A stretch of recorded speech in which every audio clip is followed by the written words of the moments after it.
bagus, harapannya begitu. Ya punya banyak banyak skill yang dibutuhkan oleh masyarakat, punya banyak pengalaman, begitu punya banyak ilmu yang ketika bangsa dan negara ini membutuhkan maka kita siap memberikannya.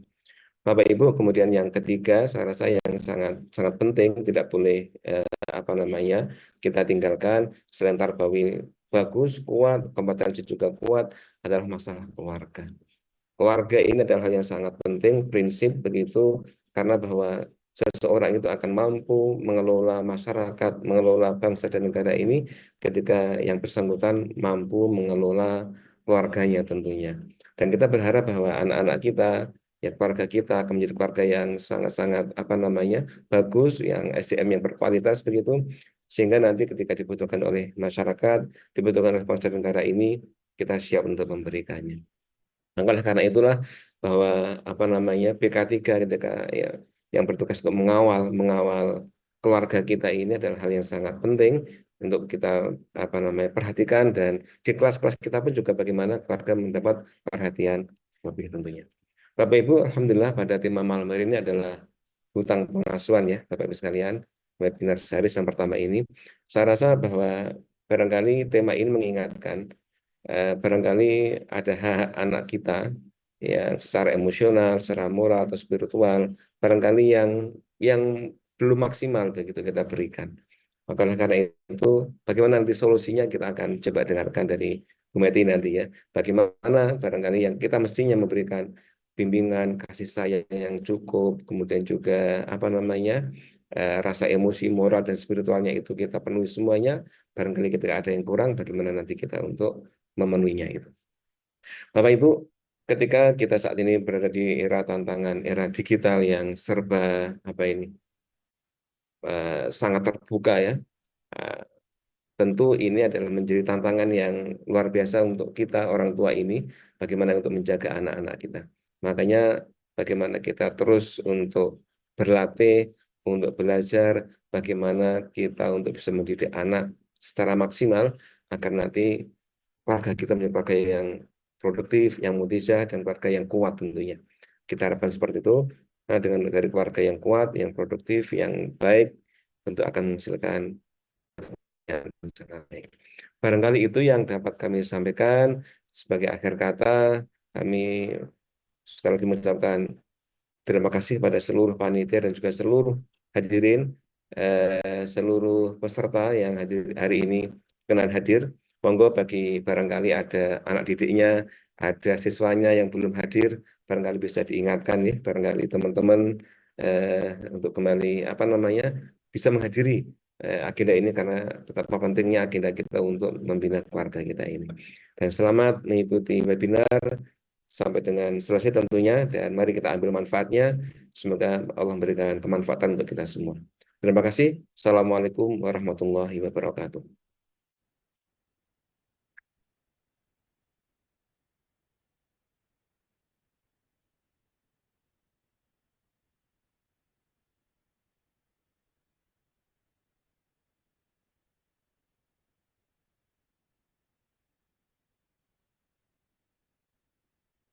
Halo,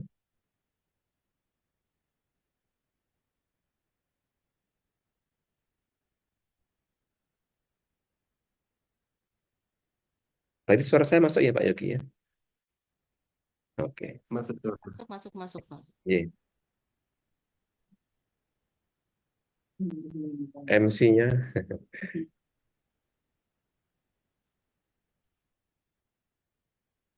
Apa kepental mungkin ya? Mungkin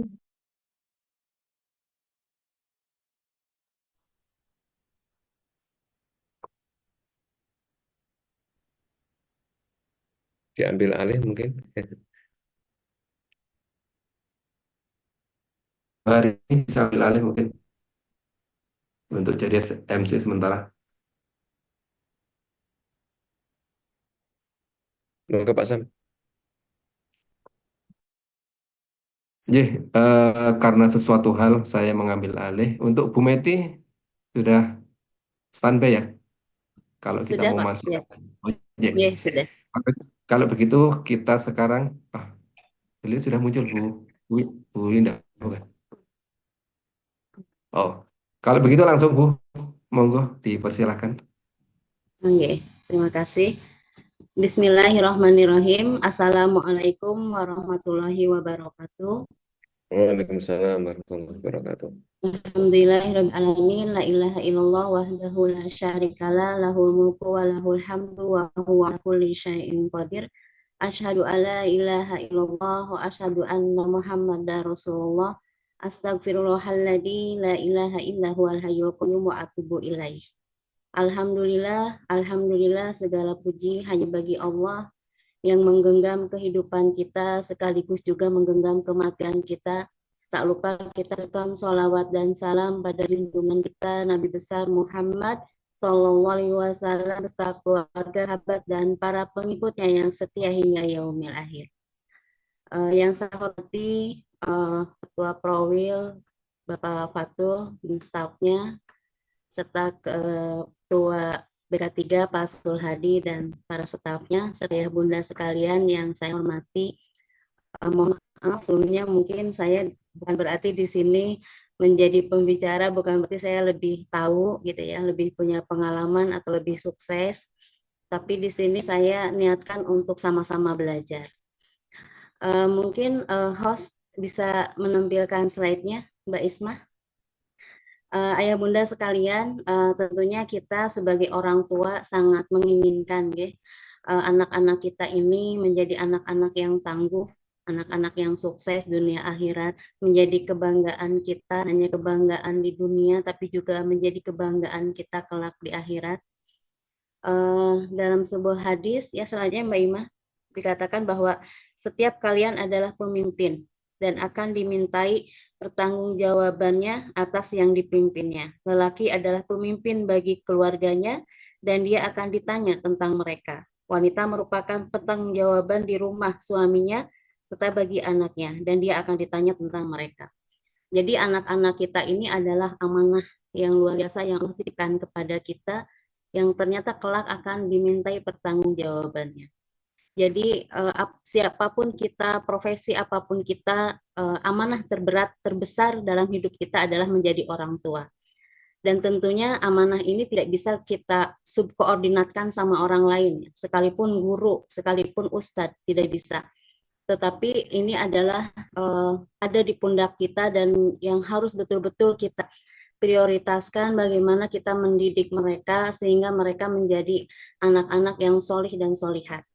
Bahkan mereka ini bisa dikatakan sebagai investasi kita di akhirat nanti.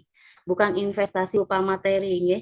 Tetapi ketika kita sudah menjadi penghuni liang lahat, yang gelap, yang sempit gitu ya. Doa-doa mereka yang paling kita harapkan. Orang lain tidak akan ada yang mengingat kita selama anak-anak kita. Maka keberadaan mereka itu sangat arti dalam hidup kita. Jadi mendidik mereka menjadi generasi yang baik, menjadi generasi yang tangguh, yang beriman kepada Allah itu adalah kebutuhan kita juga sebagai orang tua, gitu ya. Nah, ayah bunda sekalian, mendidik anak itu bisa diibaratkan seperti kita ini sedang menanam pohon. Ya. Dalam surat Ibrahim dikatakan bahwa seorang mukmin yang baik ini diasosiasikan sebagai kasajaratun toyibah, yaitu pohon yang baik, yang sehat, yang mana akarnya itu menghujam ke bumi, ya. Kemudian batangnya menjulang ke langit, dan kemudian menghasilkan daun-daun yang rimbun, dan kemudian menghasilkan buah-buah yang ranum yang bisa kita nikmati. Jadi ciri bahwa kita bisa mendidik anak kita dengan baik gitu ya, adalah ketika kita bisa memanen seperti kita memanen buah yang ranum, buah yang manis yang bisa kita nikmati. Kapan kita memanen ini? Tentunya ketika mereka sudah mencapai usia akil balik ya. Kalau dalam Islam itu tidak ada istilah remaja, dalam Islam itu masa anak-anak dan akil balik. Nah, seharusnya ketika anak sudah memasuki usia akil balik, maka kita itu seharusnya sudah ayem, sudah waktunya kita memanen. Nah, tapi ternyata kondisinya adalah justru memasuki usia remaja, justru orang tua banyak yang dibikin pusing gitu ya oleh kondisi anaknya. Anaknya belum mandiri, dalam hal ibadah, belum mandiri dalam hal belajar, bahkan belum bertanggung jawab terhadap dirinya sendiri. Padahal seharusnya kita ini sudah waktunya panen. Nah, karena tadi bahwa tugas mendidik anak itu ada di pundak kita sebagai orang tua, karena seluruh anak yang dilahirkan ke bumi ini adalah membawa fitrah positif, ya. Kullu mauludin yuladu alal fitrah, bahwa anak yang dilahirkan itu di atas fitrahnya, dalam kondisi fitrah, artinya membawa potensi-potensi baik yang menjadikan mereka gagal dipanen gitu ya istilahnya adalah karena pengasuhan dari orang tua, karena pendidikan yang kita berikan gitu ya. Kita tidak bisa menyalahkan lingkungan dulu gitu, tapi ada proses pendidikan yang tidak sesuai gitu ya. Karena dalam Islam sendiri Rasulullah sebagai teladan kita itu sudah memberikan arahan gitu ya, patokan atau bisa dikatakan kurikulum bagaimana mendidik anak. Karena ajaran Islam itu kan ajaran yang sempurna. Jangankan untuk hal yang besar mendidik anak gitu ya. Kita masuk WC aja ada aturannya, apalagi untuk mendidik anak. Jadi Rasulullah sendiri sudah memberikan kurikulum yang sangat jelas gitu ya. Namun sayang kita sendiri kurang memahami gitu ya apa yang diinikan oleh Rasulullah gitu ya. Sehingga kita lebih banyak mengambil patokan-patokan pendidikan itu bukan dari apa yang disampaikan oleh Rasulullah. Nah, menurut Rasulullah tahapan mendidik anak itu dibagi 3 ya. Jadi ketika saya ulang tadi bahwa ketika kita gagal memanen lah ya, kalau ibarat menanam pohon itu berarti letaknya kan ada di pengasuhan. Nah, itu ada hutang-hutang pengasuhan yang harus kita bayar gitu ya. Jadi ada hutang-hutang, itu hutangnya di situ, di mana kita mendidik anak itu ada yang terlewati, ada mungkin yang tidak kita lakukan. Nah ini di sini maksudnya, maka kita harus membayar hutang pengasuhan gitu ya. Hutang uang saja kan kita harus bayar, apalagi pengasuhan gitu yang akan dimintai pertanggungjawabannya oleh Allah. Mohon maaf ya. Kondisi sekarang ya, kalau kita bisa lihat ya, baru untuk anak-anak di kalangan remaja itu, saya coba untuk observasi gitu ya, hasil penelitian-penelitian, ternyata anak yang di usia SMP dan SMA yang terbiasa untuk melaksanakan sholat 5 waktu itu hanya di bawah 20%, bahkan hanya 17% gitu ya. Ini sangat menyedihkan gitu ya. Ini penelitiannya di seluruh Indonesia. Kemudian mohon maaf ya, ada yang penelitian di sekolah-sekolah Islam ya di Banyumas ini, dan dia share hasilnya karena dia sangat tercengang dengan hasilnya karena Purwokerto ini kan dianggapnya nggak terlalu kota lah gitu ya. Tetapi hasilnya itu mencengangkan. Kenapa? Karena ternyata 60% pengakuan mereka itu ya, yang putri itu sudah tidak virgin lagi. Dan hampir 100% mereka memiliki pacar gitu ya. Dan kemudian ada lagi gejala lain, saya berharap ini kasus ya. Karena kalau fenomena itu kan mengerikan, karena ada istilah fenomena gunung es. Jadi kalau fenomena gunung es itu berarti yang nampak di atas itu yang sedikit, yang di bawah itu yang besar. Nah, tapi saya berharap ini kasus. Semakin meningkatnya penyimpangan seksual di kalangan remaja. Ya seperti di Banyumas ini ada satu grup Facebook, itu isinya ribuan orang, anggotanya ribuan orang, dari kalangan anak-anak pelajar, bahkan ada yang sampai usia SD. Ini sungguh menyedihkan gitu ya. Kemudian di tetangga sebelah gitu ya, di negara sebelah itu ada melakukan tes untuk HIV gitu ya. Dalam waktu 2 jam, yang daftar itu sampai 1.000 orang. Dan ketika ditanya, kenapa kamu kok daftar ini? Gitu. Mereka menjawab, ya karena kami punya potensi. Ternyata sudah terbiasa dengan penyimpangan seksual. Ini sungguh hal yang sangat mengerikan gitu ya. Tapi saya berharap ini adalah kasus gitu ya. Nah, kembali bahwa dalam Islam sendiri bahwa mendidik anak itu ada tahapannya. Nah, ini saya sampaikan supaya kita nanti bisa melihat hutang mana yang harus kita bayar gitu ya. Nah, pertama, tahapan mendidik anak secara usia itu ada dibagi 3. Pertama, usia 0 hingga 7 tahun. Kata Rasulullah, lakukanlah dia layaknya seorang raja. Raja itu apa-apa dilayani, apa-apa dibahagiakan. Jadi raja itu kan tugasnya hanya bahagia, bahkan gerah aja dikipasin gitu ya. Nah, artinya anak di usia 0 sampai 7 tahun ini adalah anak yang diberikan kebebasan syariat oleh Allah. Karena Rasulullah mengatakan, ajarkanlah anakmu sholat di usia 7 tahun. Gitu ya, nanti kita bahas selanjutnya.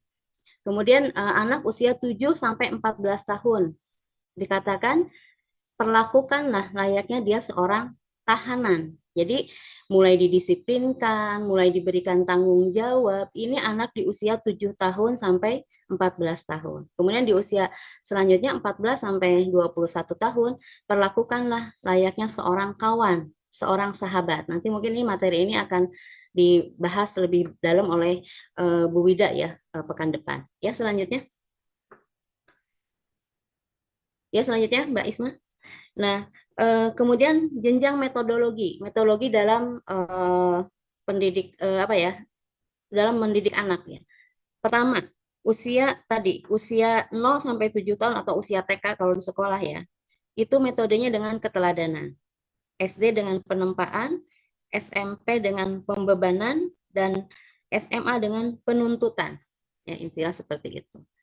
Nah, coba Ayah Bunda, bagaimana pendapatnya saya tanya ya. Ibaratnya tadi kan kita mendidik anak itu seperti menanam pohon. Ya.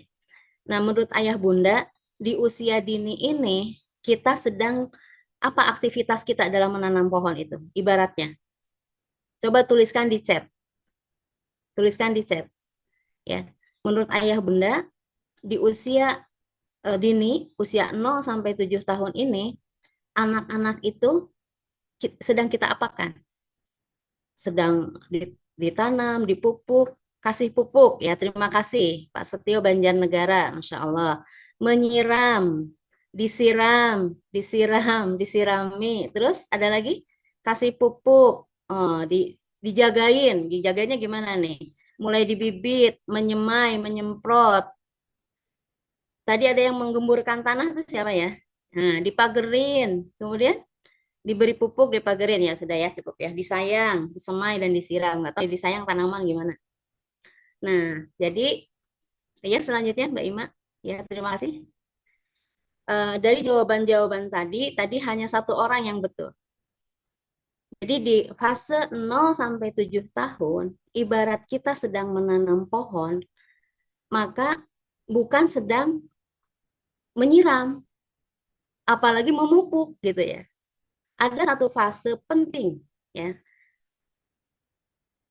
Oh boleh nanti dikasih Bu, nanti dikasih. Pak, nanti dikasih. Slide-nya dikasih. Nggak usah ini nggak apa-apa. Jadi ada 1 fase penting sebelum menanam, bahkan sebelum membibit, sebelum menyemai. Ini ada fase penting yang tidak boleh dilewatkan. Ya, kalau yang biasa bertani mungkin sudah paham ya. Apa? Yaitu fase menggemburkan tanah. Sebaik apapun bibit kita datangkan dari Australia, dari mana lagi yang bagus gitu ya, dari luar negeri, kalau tanahnya tidak gembur, tanahnya tidak subur, maka tanaman itu tidak bisa tumbuh dengan baik. Ya, jadi fase yang terpenting adalah fase menggemburkan tanah. Ini adalah di fase 0 sampai 7 tahun. Jadi kenapa Rasulullah menyuruh kita mendidik anak, kita mendidik anak untuk sholat, itu kan ibadah yang penting ya, paling penting tiangnya agama, itu di usia 7 tahun. Kenapa? Karena kita harus menggemburkan dulu. Waktunya 7 tahun gitu. Jadi kita tidak boleh terburu-buru gitu. Jangan ngegas gitu. Karena dalam mendidik anak itu tidak ada kaidah lebih cepat lebih baik. Ya, ini harus jadi catatan kita. Jangan mendidik anak itu kayak lomba-lombaan gitu. Kan tidak akan dapat penghargaan juga gitu ya.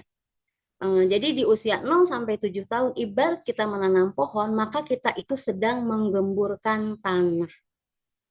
Dan Rasulullah pun melakukan itu. Kalau dakwah Rasulullah itu kan dibagi 2 ya. Mungkin di sini banyak ustadz saja yang lebih paham dari saya, yaitu Pertama itu fase Makkiyah, kemudian fase Madaniyah. Nah, di fase Makkiyah itu di Mekah kan, itu berlangsung selama berapa? 13 tahun. Ayat-ayat yang turun itu hampir semuanya itu tentang akidah, tentang tauhid. Itu adalah fase menggemburkan tanah. Ya. Nah, kenapa ini penting gitu ya? Saya ada satu kisah yang sangat memprihatinkan gitu ya. Jadi saya punya teman sama-sama konselor dan beliau juga advokasi hukum gitu ya. Beliau cerita bahwa dia sedang menangani seorang pemuda yang sangat pintar. Dia menguasai berbagai bahasa, termasuk bahasa Arab dengan fasih, bahasa Inggris gitu ya, dan bahasa asing lainnya. Dan beliau ini lulusan S2 dari sebuah negara Islam. Dan beliau ini anak seorang ulama, bahkan dari kakeknya itu sudah turunan ulama. Dari mulai usia dini itu sudah dididik dengan cara Islami, gitu ya. Nah, jadi kecil ya, mungkin sinyal ya. Nah, ternyata sekarang sudah selesai S2. Sudah selesai S2, beliau ini sudah hafiz Quran dari usia SD. Lulus SD itu sudah hafiz Quran. Bayangkan ya, betapa ini calon ulama besar gitu kan. Tapi apa yang terjadi? Anak ini, ya pemuda ini sekarang sudah pulang ke Indonesia, tetapi dia nggak pulang ke rumah orang tuanya. Tapi dia pulang ke panti rehabilitasi narkoba. Jadi ternyata selama dia cerita ke teman saya itu, selama di Mesir, ya di Mesir kuliahnya, dia terjebak dalam dunia hitam. Semua maksiat dia cobain. Dan ternyata yang paling menyedihkan itu, selain dia kecanduan narkoba, dia juga sudah positif HIV. Sudah positif AIDS, bukan HIV lagi. Ya. Dan dia dapatkan dari mana? Karena dia ternyata terjerumus pada cinta sejenis. Nauzubillahimindzalik. Bisa dibayangkan. Nah, kita ngambil hikmahnya gitu ya. Ini kenapa gitu? Ini kisah nyata. Dan itu nggak akan ada di media karena di-keep ya, sama teman saya itu di-keep, jangan sampai bocor karena kasihan orang tuanya. Ya, ini kenapa gitu? Padahal dia sudah dididik dengan luar biasa. Dia dari bayi itu udah di pesantren karena bapaknya ulama, kakeknya ulama, keluarganya ulama. Apa yang terjadi? Ada yang satu fase yang terlewati dalam mendidik anak ini. Apa? Tadi fase menggemburkan tanah. Nah, fase menggemburkan tanah itu di usia berapa? Usia 0 sampai 7 tahun. Kalau manusia menggemburkan tanah itu apa yang digemburkan? Coba, ayah bunda tulis lagi. Menggemburkan tanah, kalau pada manusia itu apa yang digemburkan, Bun? Ayah bunda, coba tulis di kolom chat. Karena ini fase penting. Coba ada yang betul tidak? Yang digemburkan apa? Hatinya, Masya Allah, luar biasa ya. Ya, hatinya. Kenapa hati? Karena hati ini adalah tempatnya taklif diniyah. Ya, kan kita niat ibadah itu dari hati. Berarti yang harus kita stimulus terlebih dahulu adalah hati. Sebelum otak, sebelum fisik. Nah, ini yang terlewati. Ini sangat penting. Gitu. Maka Rasulullah memberikan waktu pada kita 7 tahun. Untuk apa? Mencahayakan hati anak, menanamkan iman. Sebelum diberikan taklif, sebelum diberikan pembebanan, harus distimulus dulu hatinya. Dengan cara apa? Nah, kalau anak usia 0 sampai 7 tahun, mohon maaf ya saya tidak bisa panjang lebar di bahasan ini karena ini juga seharusnya 1 semester. Jadi saya ringkas aja ya. Pentingnya aja. Di 0 sampai 7 tahun itu basis pendidikan anak itu berbasis hati. Caranya dengan apa? Nah, ini. Ada 4 domain ya yang harus kita berikan sama anak di usia dini. Pertama adalah akidah. Nah, akidah ini dengan cara apa? Dengan cara bercerita, berkisah, ngadongeng. Kenapa? Kenapa enggak membaca, enggak nonton? Ini ada rahasianya juga.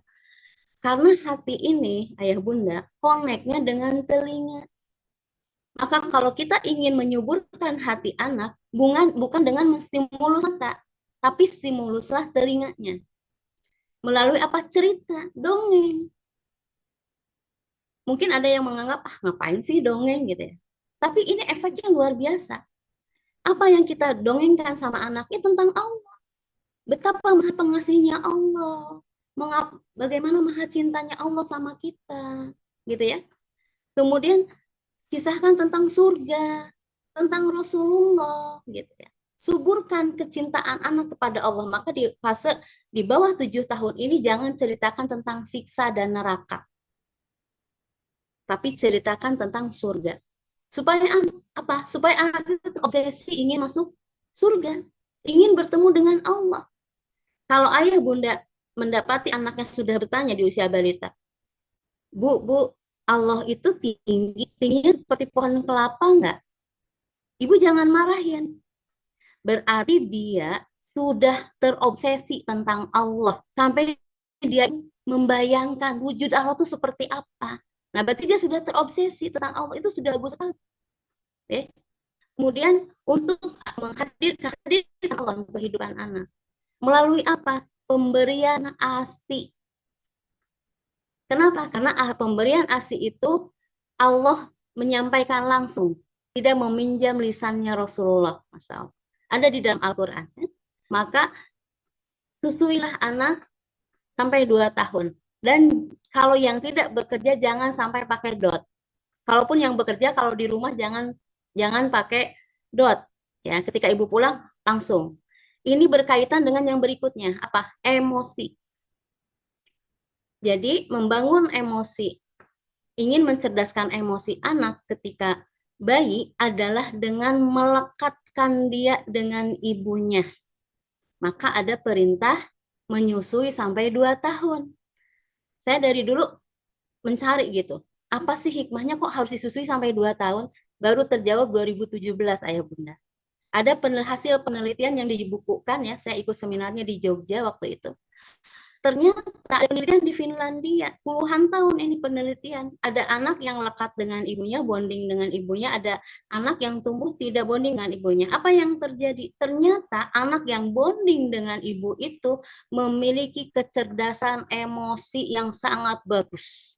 Dia tidak mudah depresi, tidak mudah stres. Saya ingin penelitian nih, orang yang mengalami baby blues, kan nggak semua ibu melahirkan tuh baby blues, saya termasuk yang tidak baby blues, gitu ya. Itu dia lekat nggak dengan ibunya? Saya pernah mendapati ada klien yang datang ke saya, dia mengalami baby blues sangat berat, sampai bukan baby blues lagi, PPD gitu ya. Terus saya tanya, Mbak, bonding nggak sama mama? Dia nangis. Ternyata dia hanya menyusu sama ibunya selama 3 bulan. Setelah itu ibunya pergi keluar kota karena bercerai, bekerja gitu ya. Dia dititipkan sama neneknya. Dia mengalami goncangan emosi yang luar biasa. Ada juga klien ke rumah gitu ya, menyatakan bahwa anaknya itu, padahal anak tunggal, tidak kekurangan kasih sayang, tetapi anaknya itu selalu mencoba untuk, maaf ya, bundir, melukai dirinya. Kalau ada masalah dikit, nyisit nadi, pakai pecahan kaca lah, ada silet lah gitu ya. Dia datang ke rumah, saya tanya, Bu, anak ibu disusuin sampai usia berapa? 3 bulan katanya. Setelah itu saya jarang ketemu anak, Bu, kecuali hari Minggu. Kalau itu pun kalau saya tidak ada acara kantor, karena saya waktu itu direksi sebuah bank. Jadi saya otomatis nggak bonding sama anak. Nah ini, jadi bangun bonding dengan anak. Ya, dengan cara apa? Ibu harus bonding, digembol kemana-mana anak. Sering dipeluk, sering dicium. Walaupun bekerja sepulang kantor, ibu udah nggak usah ngerjain apa-apa lagi lah. Tapi bonding dengan anak. Karena itu kebutuhan dia. Ya. Nah, kemudian psikomotor. Yang ketiga adalah psikomotor. Allah itu sudah mendesain bahwa manusia itu memang disiapkan untuk jadi abid. Karena itu kan misi Allah menciptakan manusia kan. Wa ma khalaqtul jinna wal insan illa liya'budun. Jadi Allah tuh udah mendesain kita itu untuk bisa beribadah sama Allah, bisa sholat dengan tumanina. Nah, maka Allah sudah mendesain nih perkembangan bayi, dari bayi sampai anak-anak itu sesuai desain Allah. Maka jangan dikolori, jangan dihancurkan dengan menggunakan alat-alat. Sekarang bayi 4 bulan, bahkan 3 bulan sudah didudukin. Itu nggak boleh. Nanti akan berpengaruh pada dia tidak bisa konsentrasi. ketika sholat tidak bisa tumaninah, ketika belajar pun tidak bisa konsentrasi, tidak bisa duduk diam lama, gitu ya. Kemudian seharusnya runut. Perkembangan anak psikomotorik harus runut. Runutnya apa? Telentang, miring, tengkurap, merayap, merangkak, duduk, berdiri, baru berjalan. Jangan diloncat-loncat gitu. Ya. Nah, kemudian ada sekarang ini apa? Tummy time ya. Itu bagus, tapi jangan terlalu lama dan jangan terlalu cepat. Jangan terlalu cepat. Saya pernah mengomentari anak seorang YouTuber, ya. Dia baru sehari apa 3 hari anaknya udah di tummy time gitu ya. Kemudian anak itu dipancing supaya ngangkat kepala. Oh, ya, anakku pinter nih, udah bisa menegakkan kepala. Kata saya tuh apa hebat anak bisa menegakkan kepala. Saya sampaikan di situ, hati-hati Mbak, nanti ini anaknya bisa mengalami keterbelakangan bicara, keterlambatan bicara. Kenapa? Karena di leher ini ada saraf-saraf yang untuk ke bicara gitu kan. Oh, saya dibully itu waktu itu. Saya dibully sama fansnya. Ya saya biarin aja. Kenapa saya komen? Karena nanti diikutin oleh karena dia publish gitu ya, posting, maka akan diikutin. Nah, kalau saya nggak ngomong, saya zolim. Saya sampaikan, terserah dia terima apa enggak.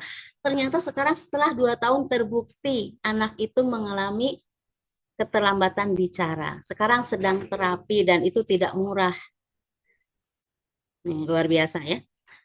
Jadi dia diterapi karena keterlambatan bicara. Ini luar biasa, sangat berpengaruh. Nah, kemudian yang berikutnya, ego individualitas. Di usia balita ini, maka harus dipuaskan egonya.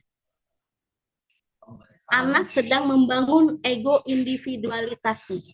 Maka di usia ini, jangan paksa anak untuk berbagi.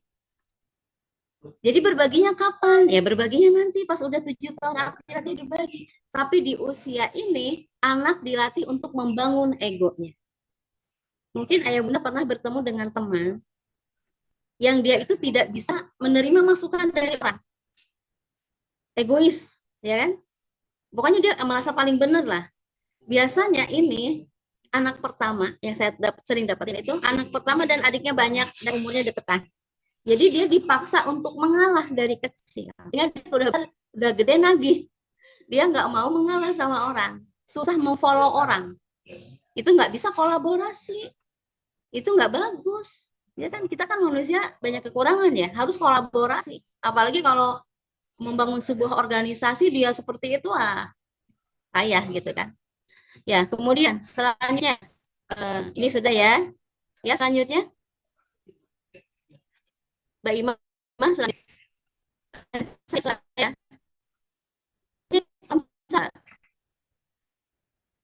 nah ini sebelumnya, oh iya, ya, usia 7 sampai 14 tahun ya Bun. Ini kita konsepnya adalah mendidik anak menjadi akil balik. Maka jadikanlah dia seperti tawanan. Ya. Jadi anak di usia 7 sampai 14 tahun ini goal setting kita menjadikan dia akil balik. Ya, selanjutnya Mbak Ima. Nah, akil balik ini dalam Islam adalah satu kesatuan. Dulu ya. Jadi nggak ada istilah akil dulu. Adanya kan balik. Orang sudah balik pasti akil. Tapi sekarang ternyata tidak. Banyak anak yang sudah balik secara pubertas lah ya, sudah pubertas, tetapi dia belum akil. Akil balik ini seperti jalan fujuroha wa taqwaha. Jalan fujur dan jalan takwa. Balik ini jalan fujur, jalan yang mendekatkan pada dosa, ya kan? Dorongan seksual itu kan mendekatkan pada dosa. Pengeremnya akil. Nah, anak-anak sekarang ini, ya prihatinnya, banyak anak yang sudah pubertas, tetapi belum akil. Maka muncullah kejahatan-kejahatan atau kenakalan-kenakalan. Mungkin yang mengurus pondok merasakan ya, sepusing apa mendidik anak saat ini. Ya kan? Sesulit apa gitu. Kenapa? Karena anaknya belum akil. tetapi sudah balik. Ya. Kemudian, nah, akil balik ini seharusnya sepenuhnya dewasa, bukan remaja. Dalam Islam tidak ada istilah remaja, apalagi yang remaja itu ditolerir. Ya, dunia ini nggak siap menerima remaja, nggak ada. Dunia kerja hanya menerima orang dewasa. Kehidupan ini hanya menerima orang dewasa dan anak-anak. Maka remaja ini adalah masa transisi kalau dalam pikiran Barat ya. Tapi masa transisi ini dibuat sepanjang-panjangnya gitu. Sampai ada anak yang di 18 di bawah 18 tahun itu di bawah umur. Kejahatan di Palembang yang sangat luar biasa itu mereka tidak bisa dipidana. Kenapa? Karena umurnya baru 13 tahun.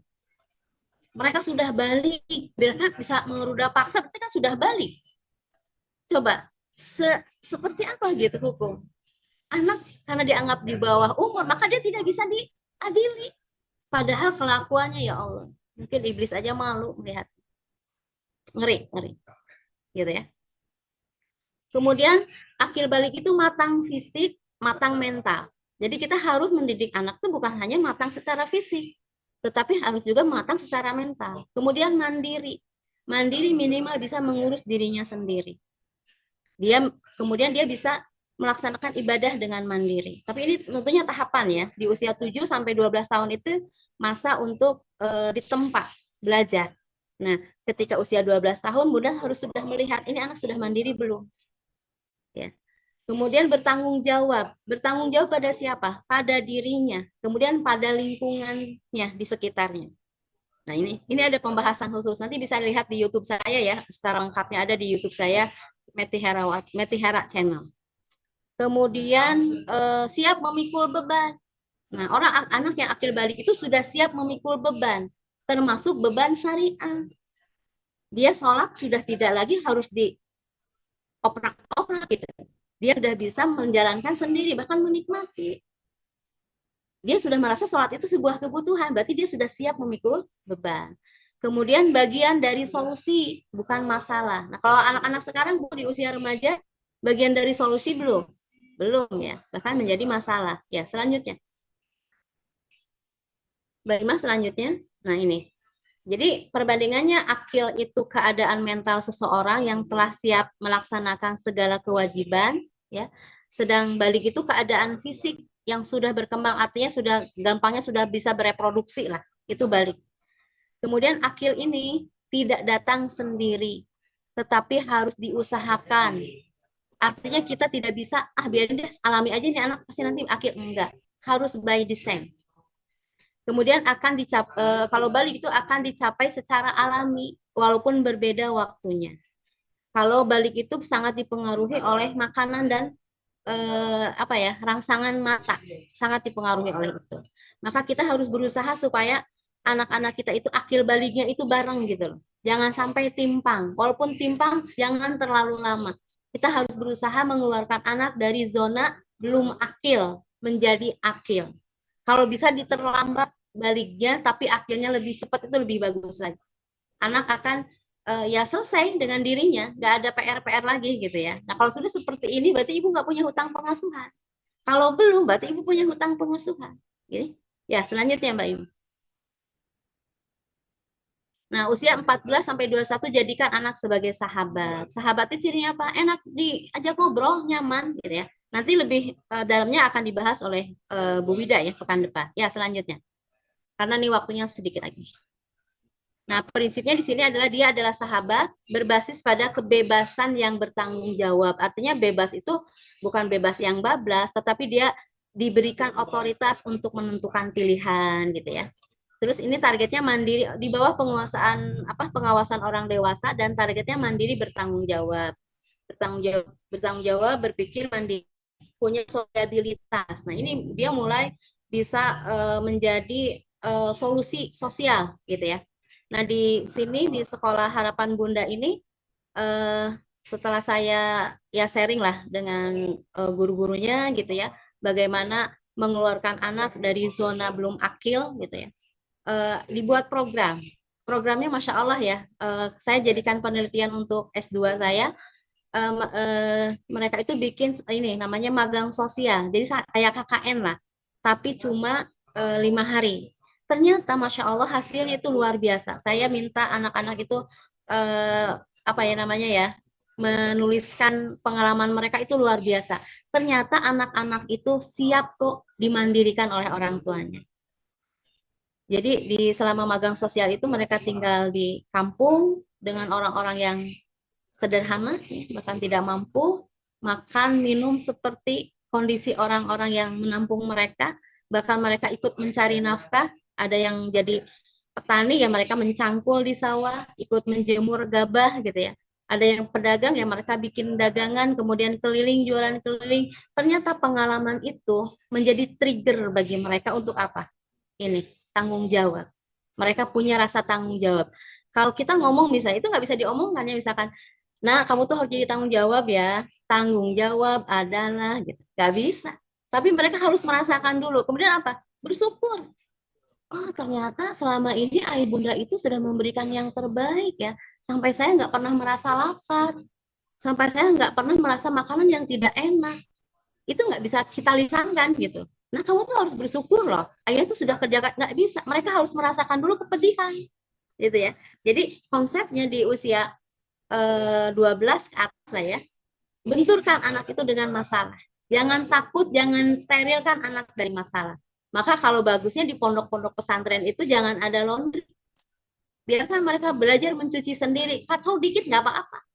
Anak saya ada yang di pesantren itu dari awal nggak ada laundry. Korban baju satu jadi hitam, asalnya putih jadi hitamnya nggak apa-apa. Saya nggak marah, saya malah senang. Oh, dia lagi berproses gitu ya. Masya Allah.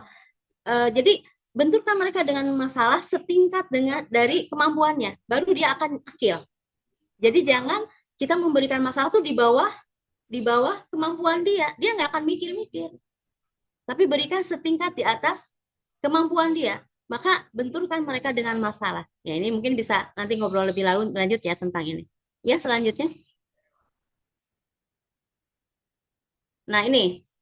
Kemudian apa ya namanya ya?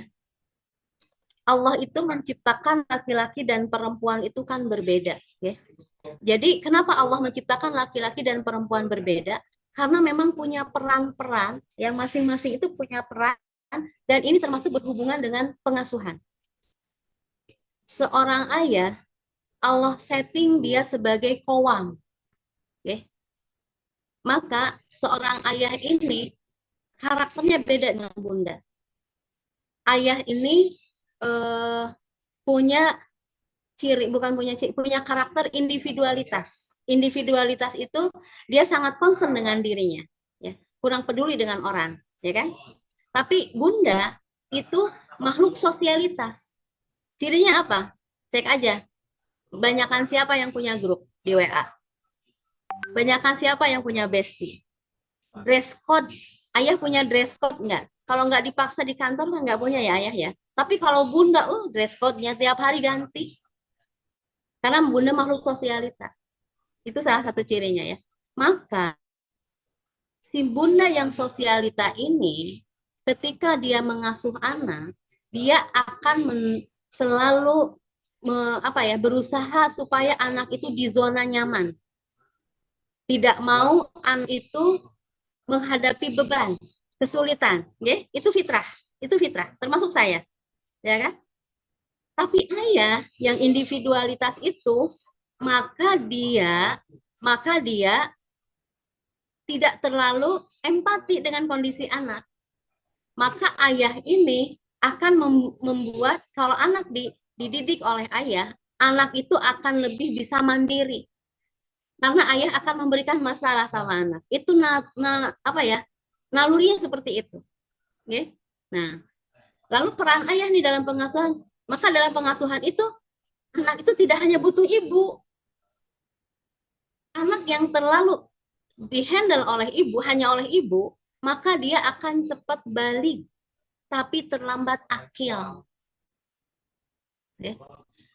Tapi anak yang juga dihandle oleh ayah dan ibunya, maka anak itu akilnya nggak akan terlalu lama. Dia akan cepat akil, dia cepat mandiri. Ini sebuah penelitian.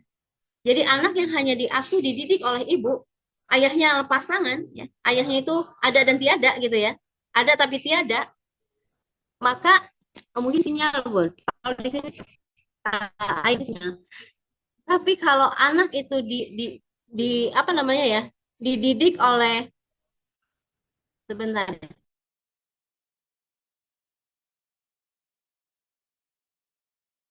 ya. Tapi kalau anak itu diasuh oleh dua-duanya ya, oleh dua-duanya keras ya Bun ya, ya. Oleh dua-duanya maka anak itu akan cepat akil.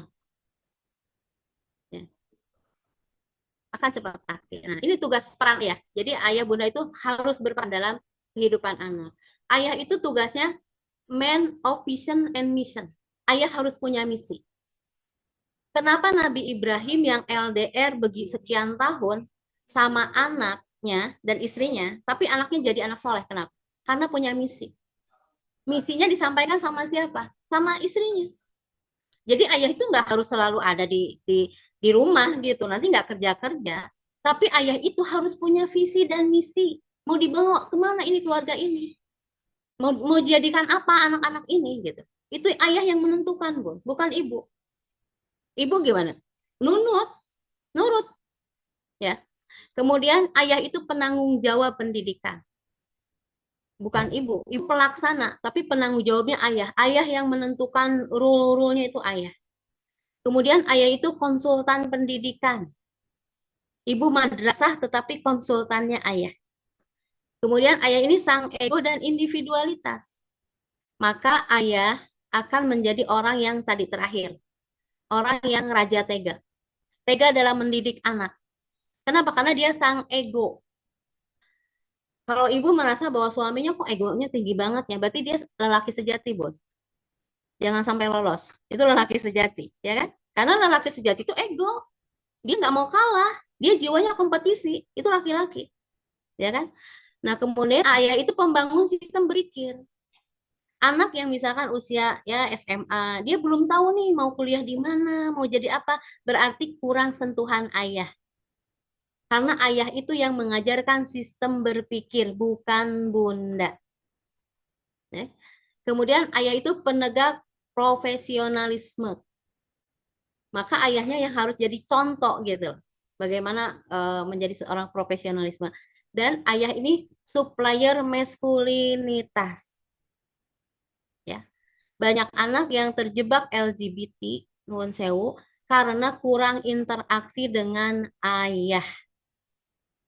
Ayahnya terlalu sibuk. Jadi dia mau supplier maskulinitas dari mana? Dari emaknya nggak bisa. Walaupun emaknya emak strong, nggak bisa. Yang bisa memberikan supplier maskulinitas ayah. Maka anak di usia 7 tahun yang laki-laki, 7 tahun ke atas yang laki-laki harus banyak dekat dengan ayah, ikut kegiatan ayah, didiklah dia jadi laki-laki sejati. Kalau anak perempuan dekatkan dengan ibu.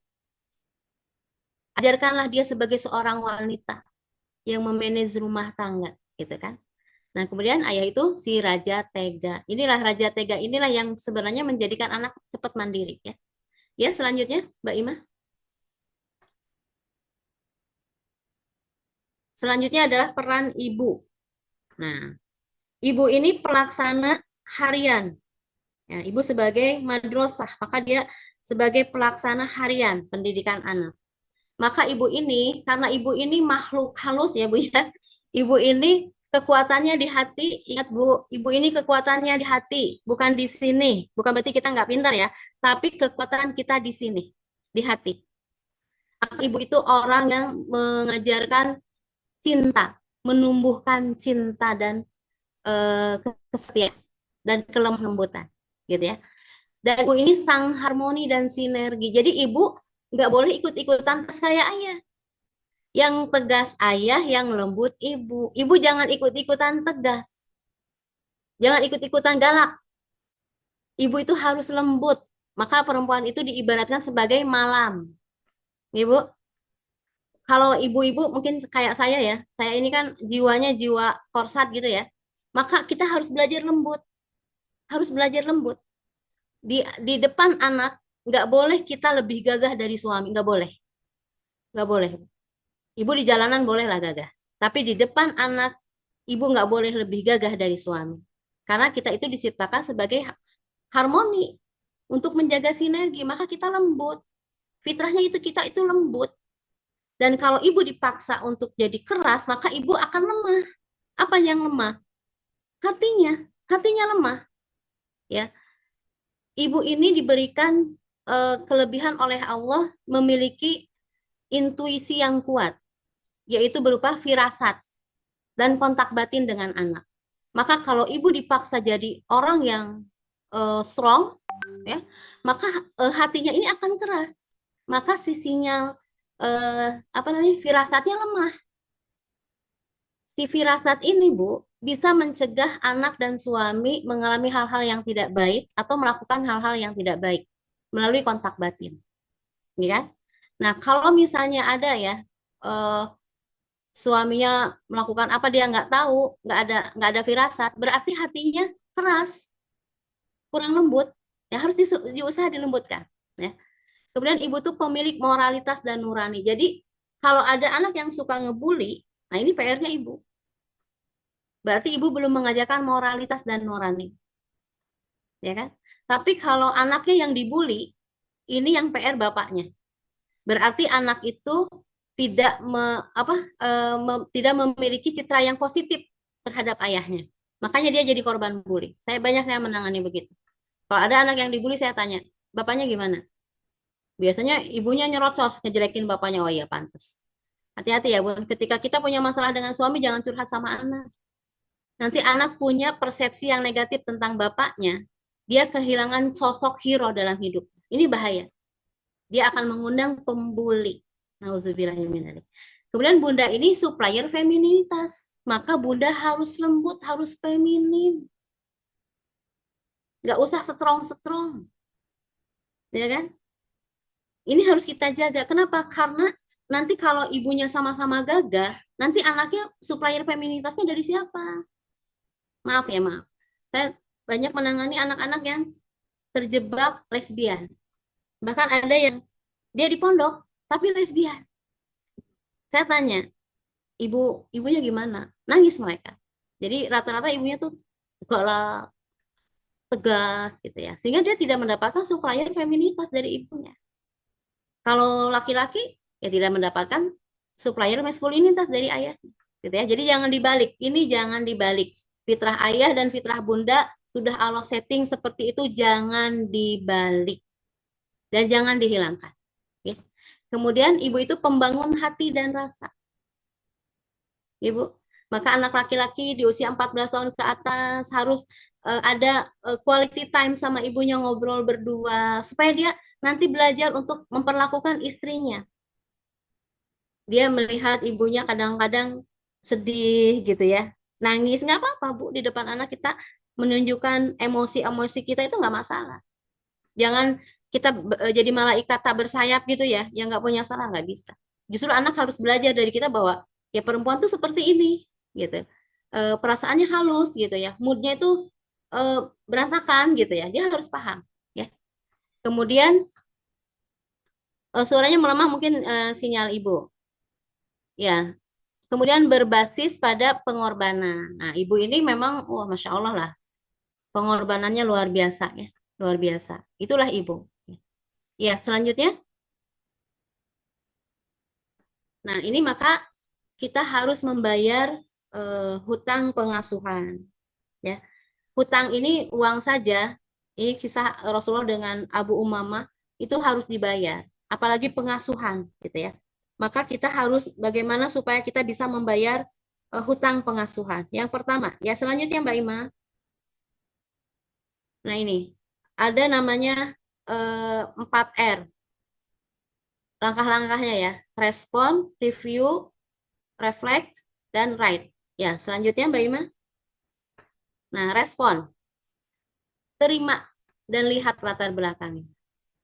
Jadi ketika misalkan ayah bunda tuh melihat ya, saya pernah ada yang curhat gini, Bu, anak saya tuh 6 tahun di pondok, kemudian sekarang mau kuliah, dia di rumah.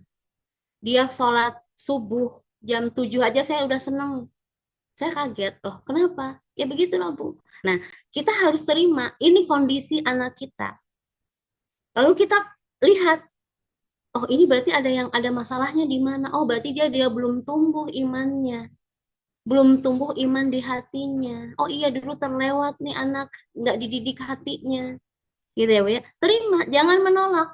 Ada yang dikasih, misalkan ada aduan dari sekolah, Bunda anaknya begini-begini, oh tidak, nggak bisa. Kita terima. Ketika ada laporan apapun dari orang tentang anak kita, terima. Jangan membantah gitu. Kenapa? Karena ketika kita menerima kenyataan, itu 90% itu solusinya. Jadi solusi dari masalah itu adalah menerima, ya. Termasuk masalah, ujian. Kita terima saja, jangan membantah. Kalau membantah, karena ini tambah berat, ya. Kemudian kita merasa berhutang. Oh iya, saya memang nggak sempurna. Nggak apa-apa. Nggak ada orang tua yang sempurna. Termasuk saya pun nggak sempurna. Saya banyak salah dalam mendidik anak. Nggak apa-apa, karena kita manusia, ya kan? Kemudian senantiasa harus bersangka baik kepada Allah. Jangan berburuk sangka kepada Allah. Ya Allah, kenapa aku saya diuji aja? Nggak kayak si keluarga si itu menikahnya harmonis. Berarti kita buruk sangka. Padahal ujian itu ya, ujian itu kan ada yang berupa anak ya. Anak itu bisa jadi anugerah, bisa jadi ujian. Nah, ketika kita diuji sama Allah kan sebenarnya kita lagi naik tingkat. Ini lolos enggak? Gitu. Maka kita baik sangka, selalu baik sangka sama Allah. Kita yakin bahwa Allah itu mampu mengubah anak kita menjadi lebih baik. Allah itu kuasa terhadap masa depan anak-anak kita. Maka kita harus berbaik sangka sama Allah. Oke. Kemudian baik sangka pada pasangan. Sangka baik pada pasangan. Jangan, oh ini mah gara-gara bapaknya nih, anak jadi kayak gini. Kata bapaknya, ini ibunya sih terlalu sibuk. Coba kalau ibunya gini-gini. Nah, itu kan saling menyalahkan. Jangan saling menyalah. Pasti dua-duanya punya investasi. Ibu. Karena kalau saling menyalahkan, kita kapan perbaikannya?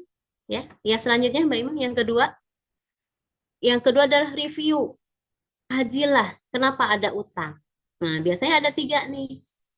Absen parent, orang tua yang kurang tidak hadir dalam pengasuhan, ya. Tidak menyambut fitrah sebagai orang tua gitu. Nah, itu bisa ya. Jadi anak tuh dititipin misalkan ke sekolah udah lepas tangan. Orang tuanya nggak merasa ini anak itu sebagai kewajiban. Banyak yang seperti itu. Orang tua kita dulu itu kan Masya Allah ya, tidak belajar ilmu parenting dan lain sebagainya gitu kan. Tetapi mereka bisa kok mendidik kita. Kenapa? Ya dimampukan sama Allah. Kenapa dimampukan? Karena mereka menyambut fitrahnya sebagai orang tua. Bapak saya itu selalu mendongeng. Sebelum tidur itu saya selalu didongengkan. Padahal beliau nggak pernah belajar dari kaseto gitu ya. Bu Aisyah Dahlan nggak pernah kenal acan. Tetapi Bapak itu selalu mendongeng. Terus kemudian Bapak itu suka memberikan nasihat gitu. Padahal Bapak itu nggak pernah ikut kajian-kajian parenting. Kenapa? Dimampukan. Ya dimampukan oleh Allah. Kenapa? Karena beliau menyambut fitrah sebagai ayah. Allah mampukan. Ya. Kemudian yang kedua, reviewnya mungkin kurang ilmu. Maka kita belajar. Oh sekarang di YouTube banyak ya. Asal mau ya Bu ya. Masya Allah banyak sekali. Atau kurang waktu. Kita kurang waktu dengan anak. Misalnya tadi ya. Ada anak yang emosinya itu labil sekali. Oh, ini kurang bonding dengan ibu. Bagaimana membayarnya? Ya kan? Berarti berikan waktu. Nah, ini sepintas aja ya. Kalau ibu merasa dulu kurang bonding dengan anak ya, Bu ya. Untuk anak perempuan maka diusap dari sini, dari tengkuk sampai ke tulang ekor. Diusap 3 kali jangan putus. Ya. Sampai ibu bilang, "Nah, maafin ibu ya. Ibu sayang banget sama kamu." Tarik lagi ke atas jangan putus. Jangan putus. Anak akan merasa nyaman. Terus gitu ya. Kemudian kalau laki-laki gimana? Laki-laki ditepuk pundaknya. Laki-laki ditepuk pundaknya, ya. Laki-laki tuh, maafin Bunda ya, kamu anak hebat, impian Bunda, Bunda bangga punya kamu. Itu anak laki-laki, ya. Jadi kalau ibu ngerasa dulu kurang bonding sama anak, bayar sekarang. Ya, ya selanjutnya ketiga, refleks ya, renungi untuk maju ke depan, periksa anak, assessment kondisi anak, kemudian di mapping, ini anak tadi kok ibadahnya masih harus disuruh-suruh ya, padahal mondok nih. Tapi kalau datang ke rumah jadi hiburan syariah, semua apa hal-hal syariahnya libur, ya kan main HP aja. Berarti anak ini belum imannya belum bercahaya, hatinya belum dicahayakan dengan iman. Nah, cara bayarnya gimana, ayah bunda? Kalau anak di atas 7 tahun, bukan lagi ngadongeng. Ibu jangan ngerasa, oh saya dulu belum ngadongeng nih sama anak sini. Ibu mau ngadongeng, ya nggak akan didengerin lah Bu. Ya kan? Metodenya beda. Metodenya apa? Cara menggetarkan iman anak adalah dengan melihat ciptaan Allah. Maka ajaklah naik gunung, kalau yang masih kuat ya. Atau main ke pantai, nikmati deburan ombak. Anak diminta untuk melihat ke laut lepas. Lihat nak, seluas itu laut nak. Siapa yang menciptakan? Pasti anak bilang, Allah, Mi, Allah, Ayah. Nah, makanya kita jangan jauh-jauh dari Allah ya nak ya. Allah tuh hebat nak. Semuanya diurus sama Allah termasuk kita. Nah, itu ya. Jadi ini apa? Di rekomendasi dan renovasi, diperbaiki. Ibu, ayah bunda jangan mengutuk diri sendiri. Jangan mengutuk diri sendiri, tetapi perbaiki. Ya, nggak ada orang tua yang sempurna, nggak ada. Pasti yang banyak salah. Nah, gitu ya. Kemudian kesepatan pengasuhan, ubah polanya. Masih yang ubah polanya. Jangan buat utang baru, ya. Periksa, sepakati peran. Diperiksa nih, anak kita kok begini ya. Oh, mungkin mama terlalu galak. Oh, mungkin papa yang terlalu lembut. Kan papa harusnya tegas. Ini malah terbalik. Mamahnya yang tegas, papahnya yang ini. Diubah, belajar, gitu ya. Mungkin kalau ibu-ibu yang bawaannya memang ya itu tadi ya, jiwa-jiwa korsatnya meronta gitu ya, ya itu harus banyak istighfar Bun, harus banyak istighfar, harus banyak melembutkan hati, harus banyak menangis, harus banyak zikir sama Allah. Ya Allah, lembutkan hati saya ya Allah, mampukah saya jadi ibu yang lembut untuk anak biar anak nyaman gitu ya. Ya selanjutnya yang keempat, nah ini right, ini lakukan perbaikan. Jalankan perbaikan demi masa depan anak. Cari rujukan. Kemudian yang kedua, cari rujukan yang baik apa, bagaimana gitu ya tadi ya, dengan menambah ilmu. Kemudian langsung bukan lagi berupa nasihat-nasihat. Anak itu kalau salah, ayah bunda nggak mau dikasih nasihat. Tapi apa? Langsung di apa kayak uji praktek lah gitu. Tadi ya, anak ini masih masih harus dibangunkan nih kalau sholat, masih harus diingetin gitu. Ibunya kayak toa, tiap waktu sholat itu teriak-teriak, berarti anak langsung dibawa ke arah, digetarkan hatinya dengan ciptaan Allah. Kalau nggak mempan juga, ajak ziarah kubur, kan ziarah kubur melembutkan hati. Ajak melihat takziah sama orang yang meninggal. Dibilang, nak, nanti kalau suatu hari nanti ayah yang meninggal, kamu yang menyolatkan ya. Itu anak getar Bu hatinya. Sesekali nulis surat sama anak, minta maaf gitu ya. Nah kemudian do the best, let's Allah finish. Lakukan yang terbaik, nanti Allah yang akan menyempurnakan. Kita ini bukan makhluk yang sempurna, maka Allah yang akan menyempurnakan itu semua. Kemudian lakukan pembayaran, yaitu dengan loving, coaching, dan modeling. Nah ini saya hanya loving aja ya dibahasnya. Selanjutnya nanti coachingnya oleh Bu Ida. Loving ya kepada, selanjutnya Mbak. Ya selanjutnya, nah ini. Cintai diri sendiri. Sebelum mencintai orang lain, kita harus mencintai diri sendiri. Bagaimana mungkin kita bisa mencintai orang lain kalau kitanya sendiri tidak mencintai diri kita? Maka langkah pertama, cintai diri kita sendiri. Bagaimana cintai diri sendiri, Ayah Bunda? Aware dengan kondisi kita, kondisi ruhiyah kita, ya kan? Ibadah kita, kondisi fisik. Ini kan di usia-usia kita, usia-usia mungkin udah banyak yang jelita, lolita gitu ya. Kita harus lebih memperhatikan kesehatan fisik. Itu tanda apa? Kita mencintai diri kita. Kalau misalkan kita terlalu lelah, ya breaklah sebentar. Lakukan apa yang menjadi hobi kita. Misalkan hobinya naik gunung gitu. Kalau saya hobinya nonton yang naik gunung gitu ya, karena nggak kuat ya. Ya lakukanlah itu. Untuk apa? Memberi apresiasi pada diri sendiri. ya kan? Apresiasi diri kita sendiri ini. Supaya apa? Supaya kita itu bisa mencintai orang lain. Nah, kemudian cintai pasangan. Jadi kata guru saya itu, kalau kita apa kunci untuk mendidik anak itu sukses, kita itu harus harmonis dengan pasangan. Kalau jadi kuncinya itu, anak nggak akan baik-baik saja kalau orang tuanya nggak baik-baik saja hubungannya. Maka perbaikilah, rawatlah cinta yang sudah Allah berikan.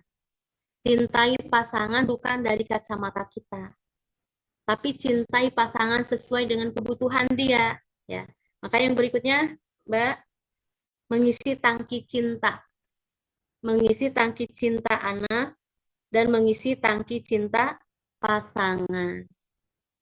Jadikanlah apa ya, pasangan itu ciptakan momentum-momentum yang berkesan dengan pasangan, ya kan? Kalau udah merasa, duh kayaknya ini udah pengantin basi ini, udah puluhan tahun, segerakan lagi. Kalau dulu saya ingat ya, Ustadz Trisno, hadir nggak Ustadz Trisno? Ngasih tahu sesekali katanya nginep di hotel. Walaupun hotelnya itu di dalam kota juga gitu ya. Eh, Dating sama pasangan sah gitu kan. Ngobrol atau makan di berdua, jajan bakso, semangkuk berdua biar irit gitu ya kan. Tambah mesra gitu kan. Jadi ciptakan gitu. Kenapa? Karena itu menjadi kekuatan kita dalam mendidik anak. Dan jangan sedih kalau misalnya, kok saya ini kayaknya nggak harmonis ya, kenapa sering bentrok, sering berantem. Nggak ada keluarga yang nggak ada masalah, ya Bunda. Keluarga itu punya air mata masing-masing, punya ujiannya sendiri-sendiri. Jadi kita jangan sedih kalau, ya kita mah ada masalah terus, jangan. Setiap orang pasti punya masalah. Jangan takut, jangan kecil hati, ya kan?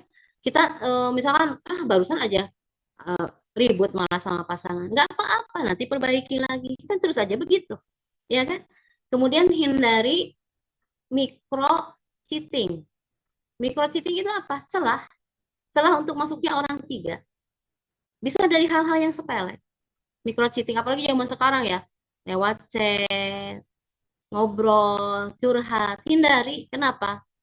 Karena ketika orang yang sudah menikah membuat celah, ya, maka ini kata kata ulama ya, kata ulama, maka otaknya itu jadi sengklek. Sengklek itu apa? Jadi nggak bisa mikir gitu loh. Sampai kemudian akhirnya itu kan memang usaha dasim ya, usaha iblis gitu ya untuk memisahkan manusia dengan pasangannya. Jadi akan dibuat indah hal yang haram dan akan diperlihatkan buruk pasangan yang sah. Ini mengerikan. Ini mengerikan. Itu diawali apa? Dari celah, dari micro cheating, ya. Nah, coba sekarang ayah bunda tuliskan kebaikan-kebaikan pasangan. Tuliskan. Kalau yang sudah selesai di on cam, kemudian ditunjukkan ke kamera. Saya ingin lihat. Ya, dikasih waktu 30 detik dari sekarang. Tuliskan kebaikan-kebaikan pasangan. Kalau lagi marah mungkin apa sih kebaikannya, nggak ada kayaknya. Mungkin empat aja gitu kan. Nah, tuliskan. Tuliskan ya. Dituliskan di buku, Bu. Tulisnya di buku atau di HP. Nanti tunjukkan ke saya. Jangan bukan di room chat ya, Bu ya. Nanti yang lihat yang banyak, yang paling banyak siapa. Terus di on cam. Bayangkan, Bu. Kalau Ibu nggak bisa membayangkan, lupa gitu ya. Kebaikannya kan biasanya ingatnya pada keburukannya ya. Nah, ingat-ingat lagi kebaikannya. Sambil dengarkan ini.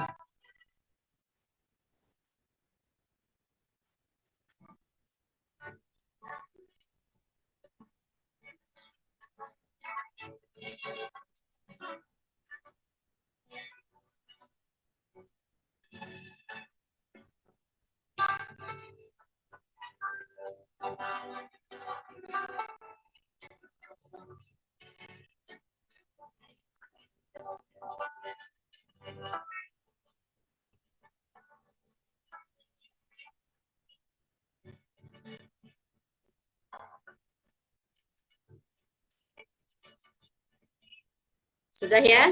Sudah? Coba diperlihatkan. Coba ayah bunda diperlihatkan. Diperlihatkan di on cam. Catatannya diperlihatkan. Ada yang berani nggak memperlihatkan? Sabar, tidak ribet, tidak banyak penuntut, mendukung dakwah, Masya Allah, jangan sampai lolos nih, Bu. Ya, ada nggak yang berani memperlihatkan tulisannya di on cam? Nah, tunjukkan gini, ya, ditunjukkan gini, tenunya. Ada ya? Oke. Karena selanjutnya, ya benda yang ada pasangan situ, coba duduknya berdekatan. Coba duduknya berdekatan, kemudian saling minta maaf. Boleh? Boleh? Saling minta maaf dengan pasangannya. Ya, silakan. Saling mendekat dengan pasangannya, saling minta maaf. Terus katakan, I love you. Coba, ada yang bisa? Yang sudah, coba tulis sudah.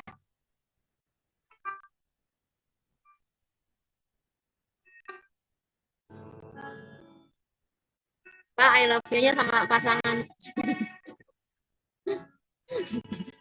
Jangan ke forum, Masya Allah. Gimana rasanya? Rasanya gimana? Pak Sukarmin sudah belum? Pak Muhtar? Kalau nggak ada pasangannya cari dulu ya. Saling minta maaf, terus katakan I love you. Cium tangannya. Bapak cium kening istrinya. Oh, suaminya ke masjid pengajian Bun ya. Nanti diulang ya. Oh, insya Allah sering, Masya Allah. Oh, suaminya nobar ya. Nanti ya. Ya, sudah. Terima kasih. Nah, ini mungkin yang terakhir ya. Oh, sedang di luar kota berarti Anda belum beruntung. Oke. Ya, selanjutnya, Mbak. Yang selanjutnya adalah mengisi tangki cinta anak. Jadi kita ini sebagai manusia itu kayak kendaraan gitu. Ada tangkinya. Dan Masya Allahnya ya, saya mencari-cari gitu. Rasulullah itu melakukan itu enggak? Ternyata iya. Rasulullah kan menyebut Aisyah bukan Aisyah, tapi Humairah. Wahai yang pipinya kemerahan. Itu apa? Itu afirmasi kata-kata. Masya Allah ya. Jadi Rasulullah mencontohkan, ternyata yang sering diajak kepergian sama Rasulullah bukan Aisyah, tapi Maria.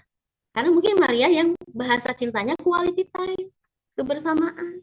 Masya Allah. Ini luar biasa.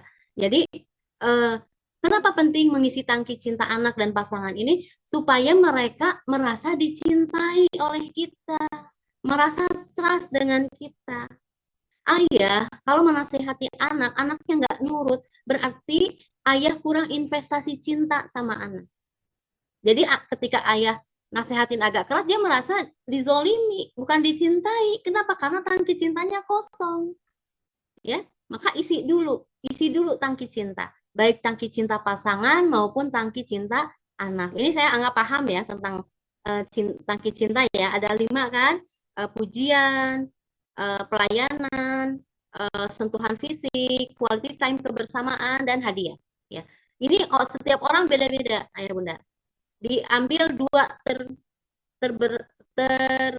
apa ya namanya terdominan. Ya kita butuh semua, tapi ada 2 yang paling dominan. Misinya berapa hari sekali? Minimal itu 3 hari sekali. Kalau ibu istrinya nih lagi sering merong-merong gitu ya, marah-marah, berarti tangki cintanya kosong, bensinnya habis, isi, ya kan? Ya kalau dia tangki cintanya hadiah kan bapak agak boros lah dikit ya kan? Tapi kalau misalnya ibu melihat bapak ini kok kayaknya nggak semangat, letih lesu gitu ya, kayak nggak bergairah gitu, diajak ngobrol juga, aduh melengos gimana, itu juga bisa jadi tangki cintanya kosong. Ya. Ternyata kalau tangki cinta ini lama tidak diisi, itu bisa mengakibatkan hal yang tidak baik, bahkan menjurus pada kemaksiatan. Kalau yang malah diisinya oleh orang lain gitu kan, nauzubillah gitu. Kalau Ustadz Cahyadi mengatakan nggak ada pelakor, yang ada itu pengisi tangki cinta. Maka kita harus perhatikan ini tangki cinta pasangan kita apa, ya diisi. Ini hanya ciri global ya. Kalau pasangannya suka warna yang cerah-cerah, biasanya itu senangnya dipuji. Biasanya dia tuh kalau video call yang dia lihat tuh mukanya sendiri, bukan muka lawan bicara, karena dia butuh validasi. ciri yang berikutnya apa? Sering bikin status. Dia butuh validasi, ya kan? Itu orang pujian itu jangan orang ikhlas dia mah enggak, dia memang begitu. Kebutuhan emosinya begitu.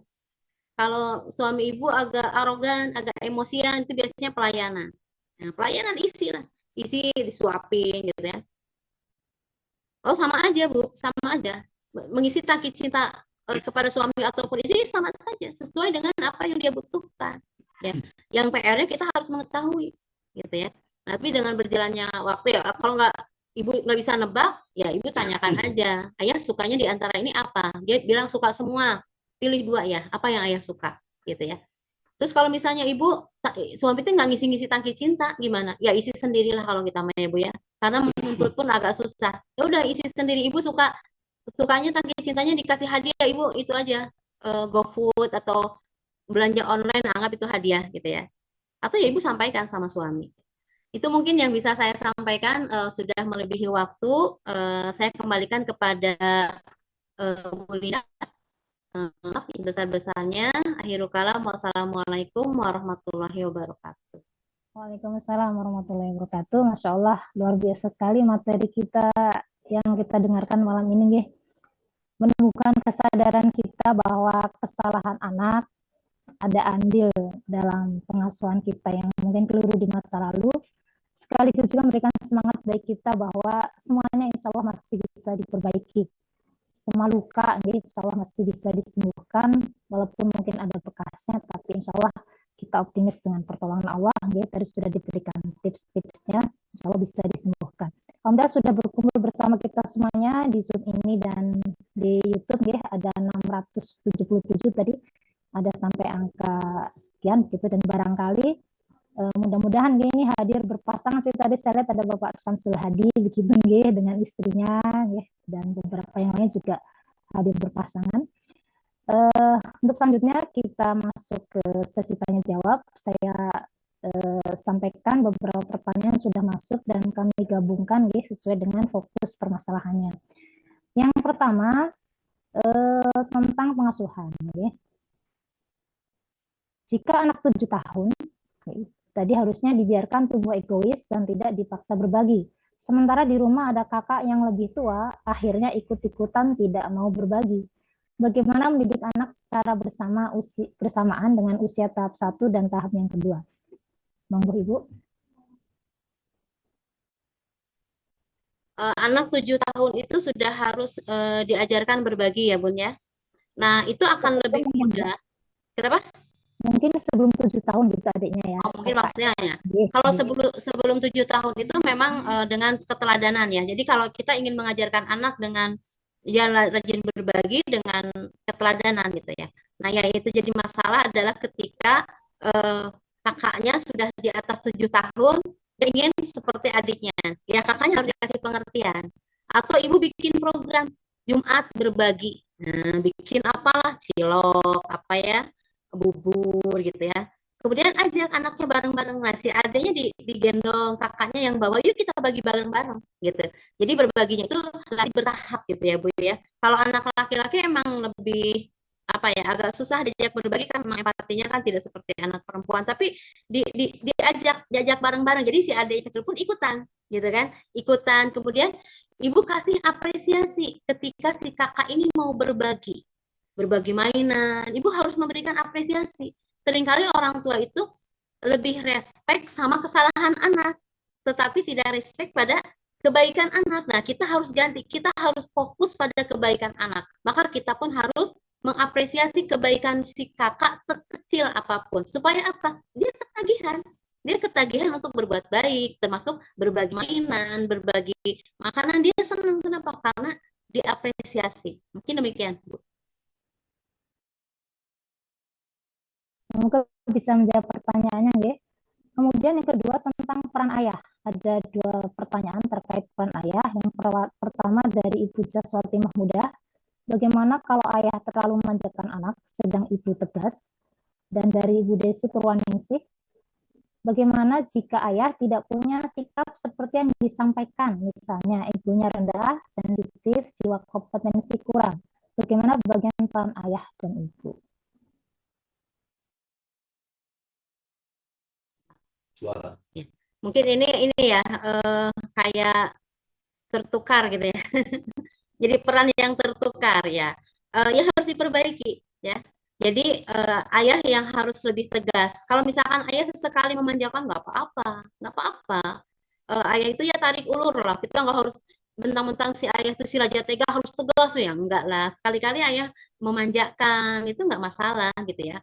Nah, mungkin ini ayah bunda harus belajar. Saya pun termasuk Bu. Suami saya itu lebih sabar dibanding saya, lebih lembut dibanding saya gitu ya.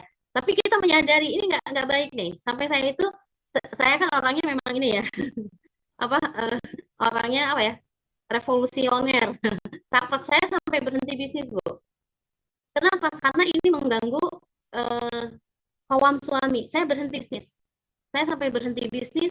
Saya menjadi berusaha untuk menjadi istri yang manjalita, untuk menumbuhkan kelembutan saya. Itu sampai seperti itu. Mungkin bagi orang-orang seperti saya itu harus bukan lagi falling down gitu ya, dari tanah kita ngalian gitu lah ya. Jadi memang kita harus berikhtiar, harus berusaha, karena itu memang nggak baik ya.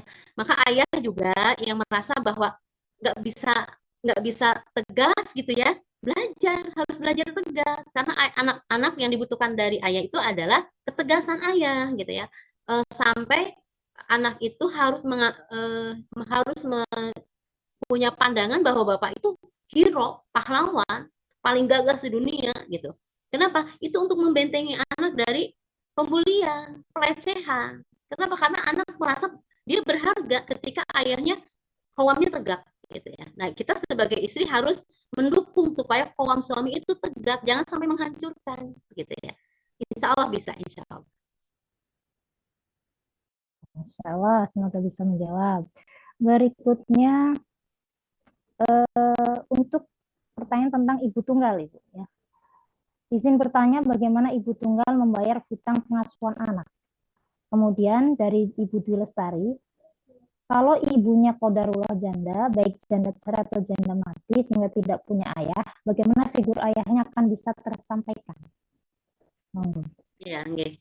Ya. Jadi kalau ayahnya, sosok ayahnya nggak ada ya. Kalau yang bercerai, maka jangan libatkan anak dalam konflik.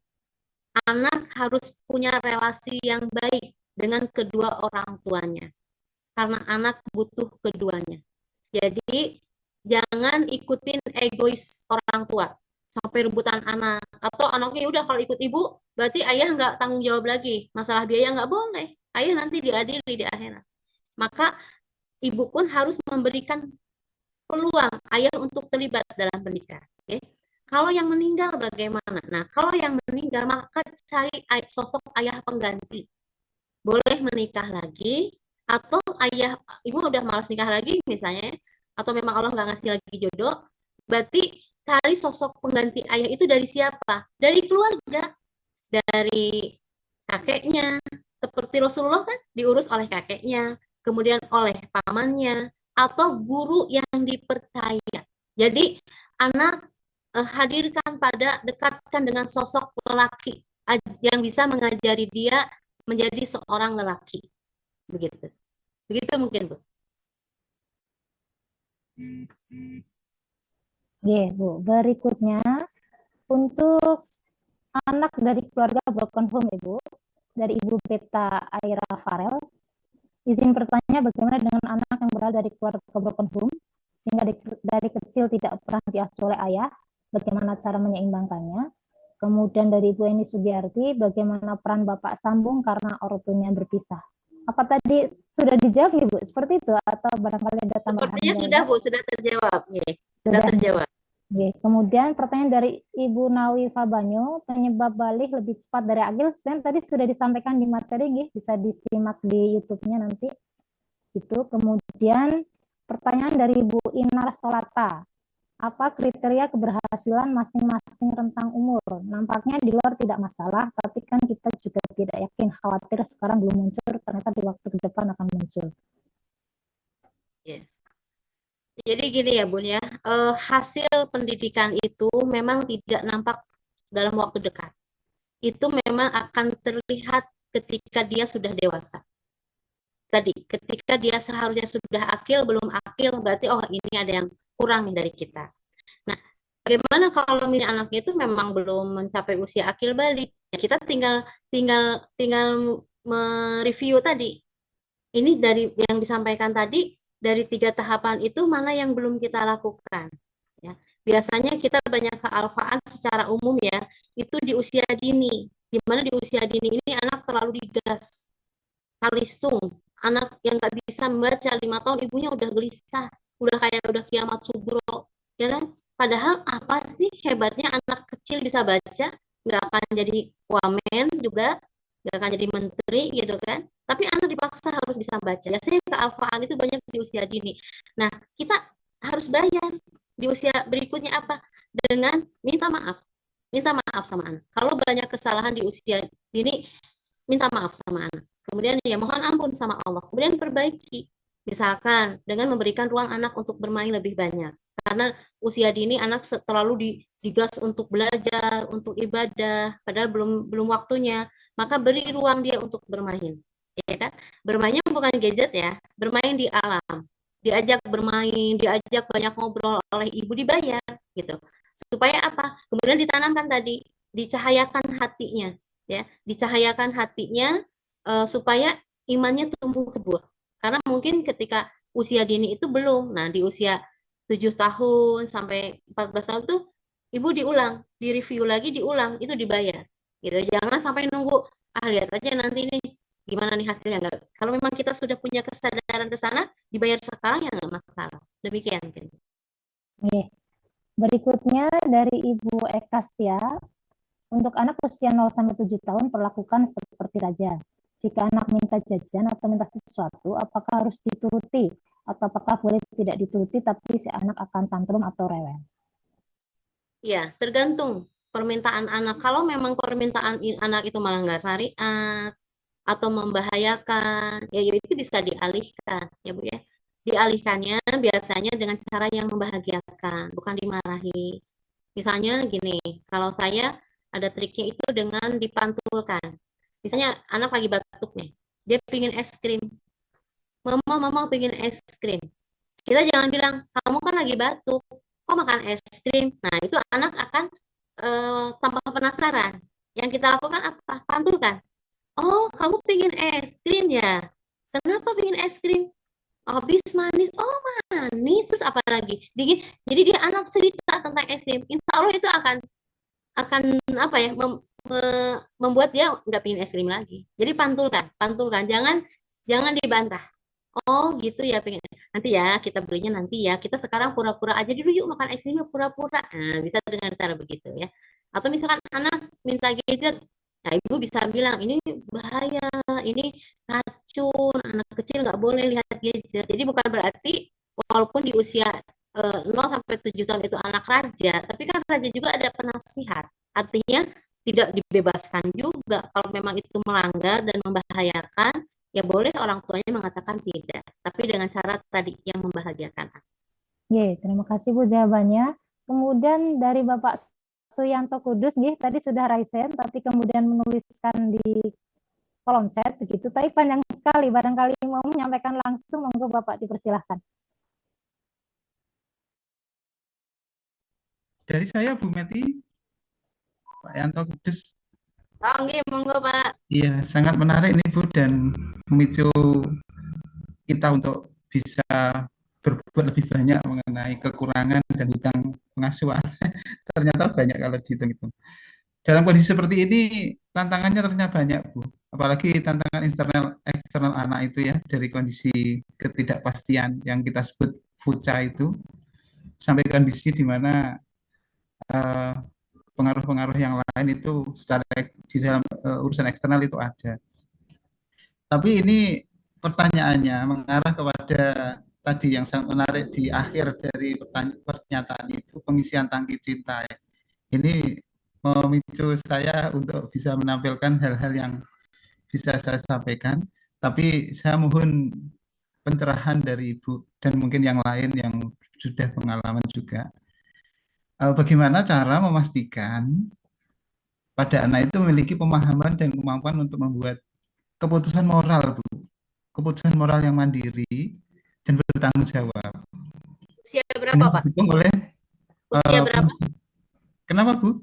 Usianya berapa? Usianya usia kelas 3 SMP. 3 SMP Bu.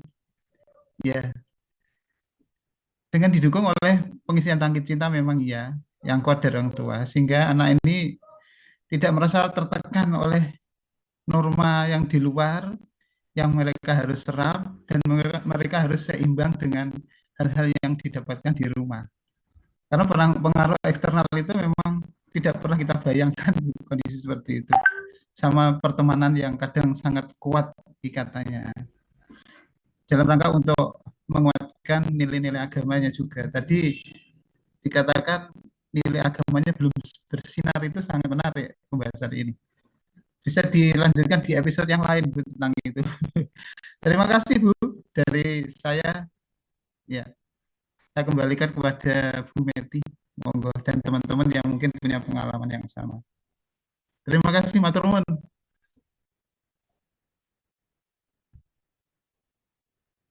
Gimana Bu Linda? Langsung Ya, dijawab langsung ya. Bu, monggo. Oke. Ya.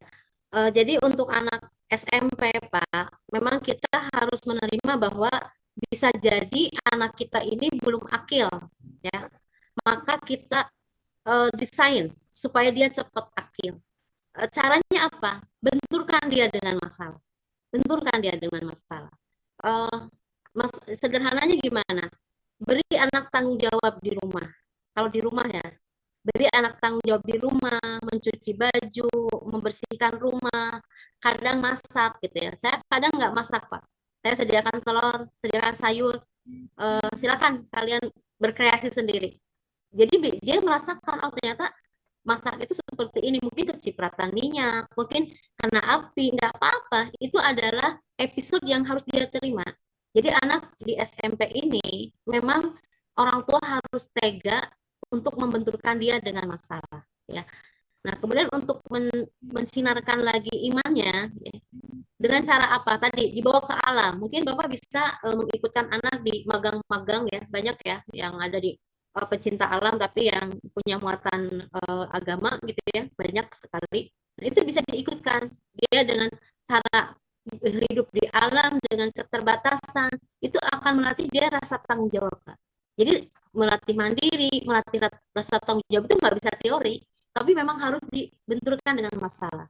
Mungkin sesekali Bapak ajak anak itu pergi mengembara, jangan bawa mobil pribadi, naik kendaraan umum, naik bis, turun di mana, jalan gitu ya, merasa lapar, kepanasan, jangan langsung dibelikan. Nah, itu kan latihan. Nah, bapaknya mungkin, aduh saya kan udah tua, capek ini, ya nggak apa-apa, itu kan namanya pengorbanan gitu ya.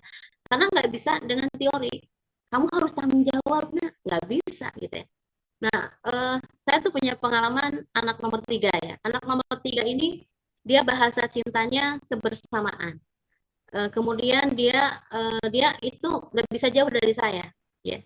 Ya, maka dia menolak untuk masuk pondok. Ketika di pondok SMP itu dia sakit-sakitan. Sakit-sakitan, semua jenis penyakit dia muncul gitu ya. Asma, mah, budi gitu apalagi ya. Nah, SMA-nya dia minta untuk nggak mondok. Dia bilang, dia cerita, ngomong sendiri, abang tuh nggak bisa jauh dari Umi. Memang dia paling nyari-nyari saya lah. Akhirnya ya saya minta tolong sama Allah, ya Allah tunjukkan, tempatkan anak saya di sekolah yang memang bisa menjadikan dia dewasa. Nah, akhirnya dia diterima itu di sekolah agrobisnis. Nah, Masya Allah tuh saya bersyukur sekali dia diterima di sekolah itu gitu ya, walaupun jauh. Pertama jaraknya jauh. Jadi dari rumah itu sekitar 30 menit dia motoran. Kami nggak memberikan motor baru, Pak. Motornya jadul. Jadi kadang mogok. Kalau pas mogok itu dia mendorong, Pak. Saya senang kalau dengar nih motornya mogok. Saya senang gitu. Kenapa? Karena dia punya pengalaman bagaimana mengatasi motor mogok. Dia dorong cari bengkel tuh Masya Allah. Itu kan nggak ada di sekolah. Nah, kemudian di sekolahnya itu teman-temannya itu berasal dari orang-orang ekonomi menengah ke bawah. Ternyata disitulah empati dia terasah, Pak. Dia sampai saya tawarin bawa bekal karena kan sekolahnya sampai sore ya. Kami kasih uang jajannya pas-pasan, pokoknya minim lah. Biar dia merasakan susah. Ya. Bukannya nggak tega gitu, tapi memang harus tega gitu. Karena saya lihat dia belum dewasa. Kemudian saya tawarkan, yang namanya ibu ya, bang mau bekal makan nggak? Dia boleh kata dia gitu. Saya bawain, besoknya dia nolak. Kenapa? Jangan nih, jangan bawa makan. Kenapa abang beli ramesan aja yang 5.000, di sana di kantin ada. Ramesan 5.000 kayak apa bang? Ya nasi dengan sayur sama tempe kata dia gitu. Kalau saya kok nggak tega gitu ya. Tapi kata dia gini, abang nggak tega, Mi, nggak tega kalau buka bekal abang depan teman-teman tuh nggak tega. Karena teman abang itu mungkin makan ayam telur itu tahun sekali gitu. Ya Allah tuh saya tuh sampai nangis gitu. Oh, Masya Allah ternyata kita kadang apa ya Pak ya, ya itu kadang nggak tega membenturkan anak dengan masalah. Jadi kita nyari pondok pun yang modern gitu ya, yang fasilitasnya lengkap gitu ya, supaya anak kita nyaman. Padahal justru yang dibutuhkan anak di usia SMP, SMA itu keterbatasan. Supaya apa? Supaya dia bisa survive. Jadi kita mendidik anak itu, menyiapkan dia untuk bisa hidup tanpa kita. Ya kan kita nggak akan hidup terus, nggak tahu kita sampai kapan, ya kan. Dan sering bilang sama anak-anak, kalau Umi udah nggak ada, hidup kalian tuh nggak baik-baik saja. Maka mumpung ada Umi, kalian harus belajar untuk minimal ngurus diri sendiri. Maka mulai kelas 5 lah dia udah belajar nyuci sendiri, dikasih tugas. Kelas 4 udah mulai dikasih tugas, dibagi-bagi tugas. Walaupun laki-laki nyuci baju, nyuci piring gitu ya. Nah itu dari hal-hal yang sederhana. Begitu mungkin ya Pak ya. Terima kasih. Ya, satu lagi Bu yang belum terjawabkan. Satu ya, lagi, latar belakangnya anaknya itu punya kecenderungan mimpin Bu. Di sekolah punya role banyak untuk ngelola anak-anak. Dan sekarang baru confuse ya, untuk lah pilih sekolah pondoknya begitu. Arahkan. Cuma dalam hal ini dia punya potensi-potensi itu dan ikatan temannya itu kuat. Ya, seperti itu. Terima kasih Bu. Gimana dengan kondisi seperti ini? Terima kasih. Kalau anak punya jiwa kepemimpinan, kita harus memfasilitasi Pak. Misalkan kalau di rumah, dia jadikan pimpinan, kalau kita mau pergi harus ada pimpinan rombongan. Nah, pimpinlah dia sama dia. Jadi kita harus memfasilitasi, jangan justru membunuh. Ya, anak ini mah egois nih, pengen mimpin mulu. Justru kita harus memfasilitasi biar dia berkembang, ya kan? Nah, kemudian di sekolah juga anjurkan dia ikut organisasi, OSIS atau apa. Jadi beri ruang dia untuk, karena itu kebutuhan, Pak. Itu kebutuhan emosi. Saya pun punya anak yang begitu tuh nomor 5 marah. Dia itu ketua geng. Dia tuh selalu pimpinan geng. Ya kita jangan, ih kamu tuh kok gitu sih, nggak bisa. Itu memang kebutuhan dia. Ya, maka kita harus memberikan ruang supaya dia bisa mimpin, supaya dia bisa tersalurkan kebutuhannya gitu. Seperti itu. Iya. Memang di sekolah dia sudah punya role banyak Bu. Ya. Role di sekolah dipegang. Iya. Iya. Tapi untuk di rumah memang seperti itu saran Ibu. Terima kasih. Insyaallah barakallah Pak Suyanto niki bahagia sekali anak istrinya nggih, bapaknya berperan aktif dalam pengasuhan niki. Niki sudah 9:30, tapi ada pertanyaan masih cukup banyak niki Bu. Bagaimana? Monggo kalau saya kuat lah. Monggo yang lain. Saya bacakan selanjutnya nggih. Dari Mbak Ika Salamah. Bagaimana jika kita di posisi anak yang merasa dihutangi luka pengasuhan oleh orang tua kita, sedangkan orang tua kita bisa jadi belum atau tidak menyadarinya, karena jadi rentan timbul perselisihan. Monggo Bu. Ya, ini sebenarnya nanti mungkin sesi berikutnya ya, entah kapan ya, itu ada namanya materinya membayar membayar luka pengasuhan. Nah, itu materinya di situ. Cuma singkat saja. Kalau memang kita merasa bahwa orang tua tuh berhutang pengasuhan nih sama kita, udah maafin aja. Kita maafkan ya. Nah, caranya maafkan itu kan kadang kita sih sudah memaafkan tapi di lisan, bukan belum di hati. Maka ada tahapannya. Caranya bagaimana? Pertama adalah menyadari. Jadi mbaknya bagus ya, sudah menyadari bahwa ada luka itu, kemudian rasakan. Rasakan sesedih apa, semarah apa, harus dirasakan. Berikan apresiasi. Kadang memaafkan itu menjadi sulit bagi kita karena kita menafikan itu. kita nggak mengapresiasi, kita tidak memberi ruang pada diri kita untuk merasakan luka itu. Ya, jadi rasakan. Setelah dirasakan, terima. Jadi gini, kata-katanya gini ya Mbak ya, kalau doa gini. Bisa tarik nafas perlahan, keluarkan perlahan, dipegang ininya dada kiri, ini jantung pusat emosi. Sambil praktek aja ya, sambil praktek. Mbak bisa bilang gini, tarik nafas perlahan, keluarkan perlahan itu biar rileks ya. Ini bukan hipno, tapi biar kita rileks. Ya, sehingga kita bisa konsentrasi. Kemudian diusap-usap dada kirinya, ya, diusap-usap dada kirinya. Kemudian Mbak bilang gini, terima kasih ya Allah, terima kasih Engkau sudah mengizinkan saya memiliki orang tua seperti orang tua saya. Walaupun dulu mereka pernah menyakiti saya, rasakan, hadirkan, bayangkan lagi peristiwa itu. Terima kasih, saya terima ya Allah, saya ridho. Dan izinkan saya memaafkan orang tua saya. Tolong ampuni mereka. Tolong berkahi hidup mereka. Hadirkan rasa cinta pada diri saya untuk mereka ya Allah. Nah, demikian ya Mbak ya. Jadi singkatnya seperti itu. Nanti Mbak bisa praktekkan sendiri setelah sholat, terutama setelah sholat malam.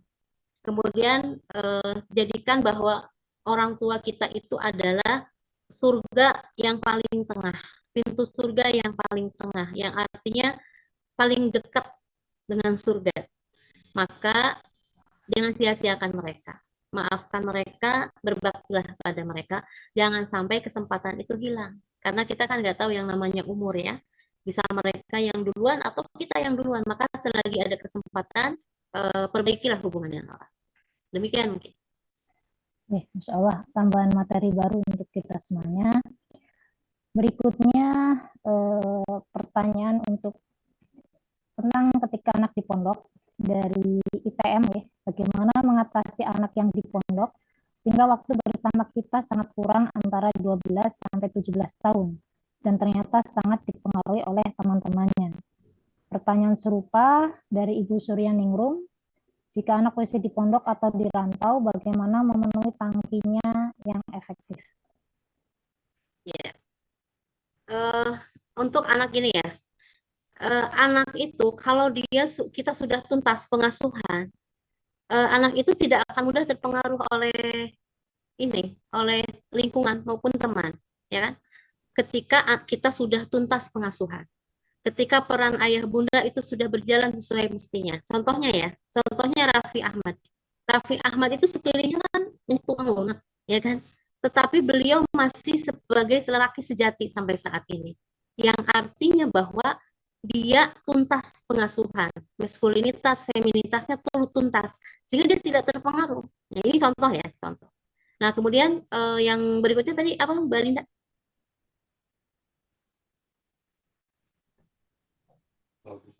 Oh, kalau di pondok mengisi tangki cintanya kalau jauh ya. Ya ketika jenguk, ketika anak misalnya dia banyak menurut kita tuh tangki cintanya sentuhan fisik, maka ketika ketemu itu sering dipeluk, sering diusap gitu ya. Karena kan kalau disentuh kan nggak bisa virtual gitu ya. Tapi kalau misalnya anak itu bahasa cintanya pujian, maka ketika ada waktu nelpon dipuji. Ya, dan kalau anak di pondok itu ayah bunda ketika ada waktu nelpon atau bertemu jangan bertanya tentang target-target pondok, itu mereka udah selesai lah ya. Justru yang harus ditanya itu perasaan mereka. Nah, ini hak anak loh, ini hak anak. Kita jangan hanya perhatian dengan prestasi anak, capaian-capaian anak, tapi kita nggak mau tahu tentang perasaan mereka. Saya pernah sharing ya di TikTok. Tapi banyak yang nentang, Bu, kalau saya tanya kabar anak, nanti anaknya bilang, saya nggak betah di pondok tuh gimana? Jadi pada ketakutan gitu ya. Justru kita harus memantulkan perasaan mereka, biar mereka di pondok itu memang bahagia gitu, bukan terpaksa gitu ya. Jadi cara ngisi tangki cintanya tadi, isi ketika penjemukan, isi, maksimalkan. Jangan sampai masing-masing sibuk dengan gadgetnya, tapi isi eh, didengarkan ceritanya, tanya perasaannya seperti apa. Kalau dia bilang aku nggak betah, misalnya gitu ya, tanya kenapa nggak betahnya, kenapa misalkan temennya gini, oh temennya gitu, dipantulkan saja gitu. Insya Allah itu akan jadi obat. Demikian mungkin Mbak. Oke, berikutnya dari Ibu Siti Robina, hutang pengasuhan sama dengan dosa pengasuhan nggak ya? Bagaimana caranya kalau anak sudah dewasa, tapi kita merasa punya dosa pengasuhan, jadi kita sebagai ibu suka malu sama anak. Apalagi sekarang malah baik banget sama kita. Iya, iya, orang tua itu Bu, terutama ibu ya, ibu kali kalau bapak enggak ya. Kalau ibu itu pasti akan selalu merasa punya salah sama anak. Dan kita akan selalu merasa nggak sempurna. Itu normal, nggak apa-apa, nggak apa-apa Bu. Itu memang eh, salah satu perasaan yang Allah hadirkan pada setiap ibu. Kenapa? Karena lisan kita ini mustajab. Kita nggak niat doa, Bu. Kita ngatain anak itu mustajab.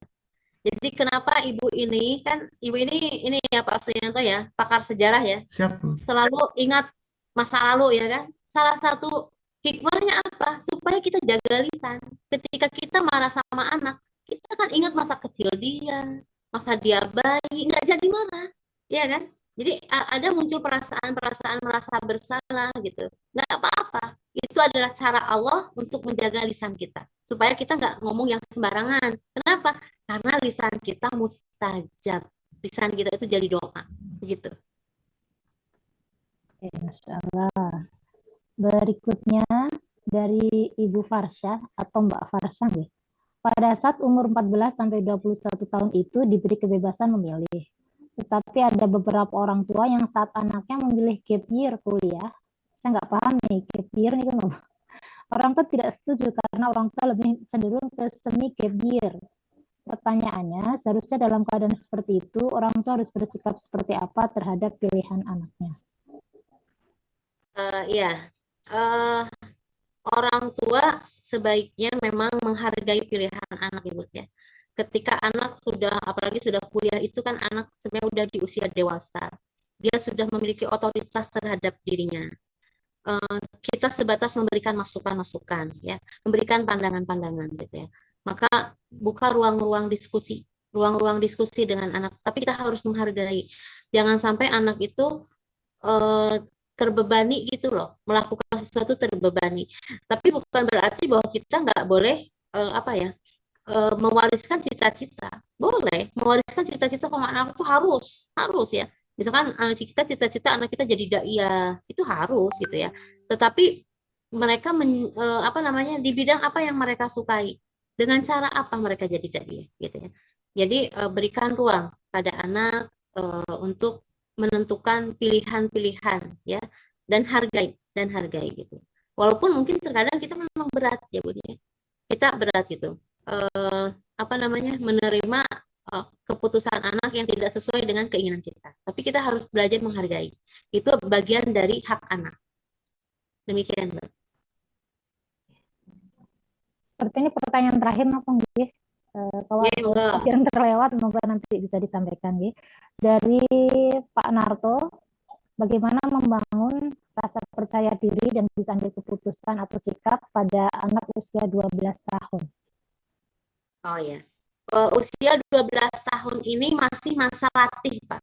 Jadi kalau anak belum bisa mengambil keputusan, ya wajar, normal ya. Jadi usia 7 sampai 12 tahun itu masa latih. Masa anak dilatih ya, ditempa gitu ya. Maka ya hargai bahwa berikan ruang bahwa itu ya masih anak-anak. Yang bisa anak memberikan keputusan itu ya di usia SMA gitu ya. Di usia 14 tahun ke atas anak sudah bisa dilatih untuk mengambil keputusan. Tapi kalau di bawah itu sampai usia 14 itu masih fase latihan ya. Ini kalau dalam pendidikan itu dimasuk fase kritis, di mana anak yang sedang kritis kita yang harus menempa anak, ibarat besi ya, itu sedang habis dibakar, itu kan masih bisa dibentuk. Nah, itu usia 7 sampai agak keras tapi dia bisa dibentuk. Mau jadi pisau, mau jadi badik, mau jadi apa itu masih bisa dibentuk. Nah, jadi berikan ruang bagi anak untuk berlatih, namanya masa latih. Jadi kalau misalkan usia 12 belum bisa bertanggung jawab, ya beri lagi kesempatan, latih lagi, berarti kita masih ada PR nih gitu. Kalau tadi kata Pak Suyanto, anak yang tipe kepemimpinan biasanya tipe anak seperti itu cepat dewasa, cepat mengambil tanggung jawab, cepat mandiri, bahkan dia nggak mau diatur-atur orang. Ya udah gitu, alhamdulillah gitu. Tapi tidak semua anak seperti itu. Ada anak yang apa namanya ya tadi untuk sampai dia punya rasa tanggung jawab itu perlu latihan lama gitu ya. Kita hargai. Tidak semua anak walaupun dilahirkan dari rahim yang sama, dari ayah yang sama, memiliki sifat yang sama. Biasanya kalau dalam ilmu psikologi itu ya ada 4 karakter kan, ada koleris, ada intuiting, ada insting, ada feeling, terus satu lagi saya lupa. Atau ada pragmatis, koleris, sanguin gitu ya. Itu kan beda-beda. Jadi kita hargai pribadi anak dengan karakternya masing-masing ya. Jadi kita memang nggak bisa menyamaratakan. Misalkan anak ini usia 10 udah tanggung jawab, tapi ini kakaknya kok belum. Nah, itu memang beda karakter. Kita hargai ini, beri ruang. Insya Allah setiap perjalanan kita mendidik anak, menjadikan dia dewasa itu, insya Allah itu tiket surga semuanya. Demikian. Oke. Oh, masih ada pertanyaan lagi. Ini barangkali kalau dilanjutkan terus akan ada pertanyaan terus nih, Bu. Mohon izin barangkali kita selesaikan saja acara kita malam hari ini, nggih. Dan untuk Bu Meti, apakah barangkali ini Bapak Ibu sekalian sebenarnya mungkin ada yang masih menyimpan pertanyaan atau baru ingatnya nanti, begitu apakah Bu Meti berkenan untuk menerima pertanyaan di luar forum atau bagaimana kira-kira ini? Oke, boleh Bu. Boleh. Gitu, ya. Nggih, barangkali nanti bisa disampaikan nomor kontaknya Bu Meti begitu nggih. Nggih. Kemudian untuk menutup acara malam ini, saya barangkali minta Bu Meti untuk berkenan memberikan closing statement, monggo. Terima kasih Ayah Bunda atas partisipasinya. Ini adalah mudah-mudahan menjadi acara kita malam ini menjadi kelak ya, menjadi bukti di hadapan Allah bahwa kita sudah menyambut fitrah kita sebagai orang tua. Semoga Allah memudahkan urusan kita, memudahkan anak-anak kita untuk menjadi anak-anak yang tangguh, anak-anak yang sukses dunia akhirat, sehingga kelak nanti kita akan dikumpulkan bersama anak keturunan kita di surganya Allah. Demikian, terima kasih. Akhirul kalam, wassalamualaikum warahmatullahi wabarakatuh. Waalaikumsalam warahmatullahi wabarakatuh. Kita sampaikan terima kasih untuk Bu Meti atas materi yang luar biasa dan untuk kita semuanya. Kemudian ada kejutan dari panitia ini sebenarnya untuk kami memilih satu orang peserta favorit dengan kriteria hadir bersama pasangan, kemudian on cam, begitu dan aktif dalam forum. Dan kami tadi sudah memilih salah seorang, ternyata yang terpilih adalah Bapak Syamsul Hadi begitu. Dan Bapak Syamsul Hadi ternyata adalah ketua BK3 begitu. Jadi kemudian sepertinya kok mungkin Pak Syamsul Hadi juga tidak berkenan apa gitu Pak. Jadi untuk peserta favorit malam hari ini insya Allah kami sampaikan kepada Bapak Suyanto dari Kudus, yang Masya Allah sebagai seorang Bapak sudah hadir penuh selama materi ini, sepanjang materi sampai dengan akhir. Semoga membawa keberkahan bagi keluarga Bapak semuanya. Bapak Ibu sekalian, insya Allah materi acara kita selesaikan sampai dengan ini. Semoga ada banyak hal yang kemudian bisa kita perbaiki di hari-hari kita ke depan. Bahkan mulai malamnya juga sudah bisa kita lakukan dengan banyak-banyak beristighfar, menyadari banyak hal yang harus kita istighfari dari pengasuhan kita di masa lalu. Dan jika ada pasangan di samping kita saat ini, tentu kita juga sudah bisa melakukan satu hal lagi, begitu mengisi tangki cinta kepada pasangan. Dan seterusnya, ada banyak PR-PR kita yang mungkin kita perlu untuk membuat listing to-do list, apa yang perlu kita lakukan untuk memperbaiki apa-apa yang sudah sudah pernah kita lakukan dan ternyata itu sebuah kesalahan. Oke, dari saya, mohon maaf jika ada banyak kekurangan dalam mendampingi Bapak Ibu sekalian dalam acara ini. Marilah kita tutup bersama saya dengan baca hamdalah, istighfar, dan doa kafaratul majelis. Alhamdulillahirabbil alamin. Astagfirullahaladzim, astagfirullahaladzim. Subhanakallahumma bihamdika asyhadu alla ilaha illa anta astaghfiruka wa atubu ilaik. Mohon maaf atas semua kekurangannya. Assalamualaikum warahmatullahi wabarakatuh.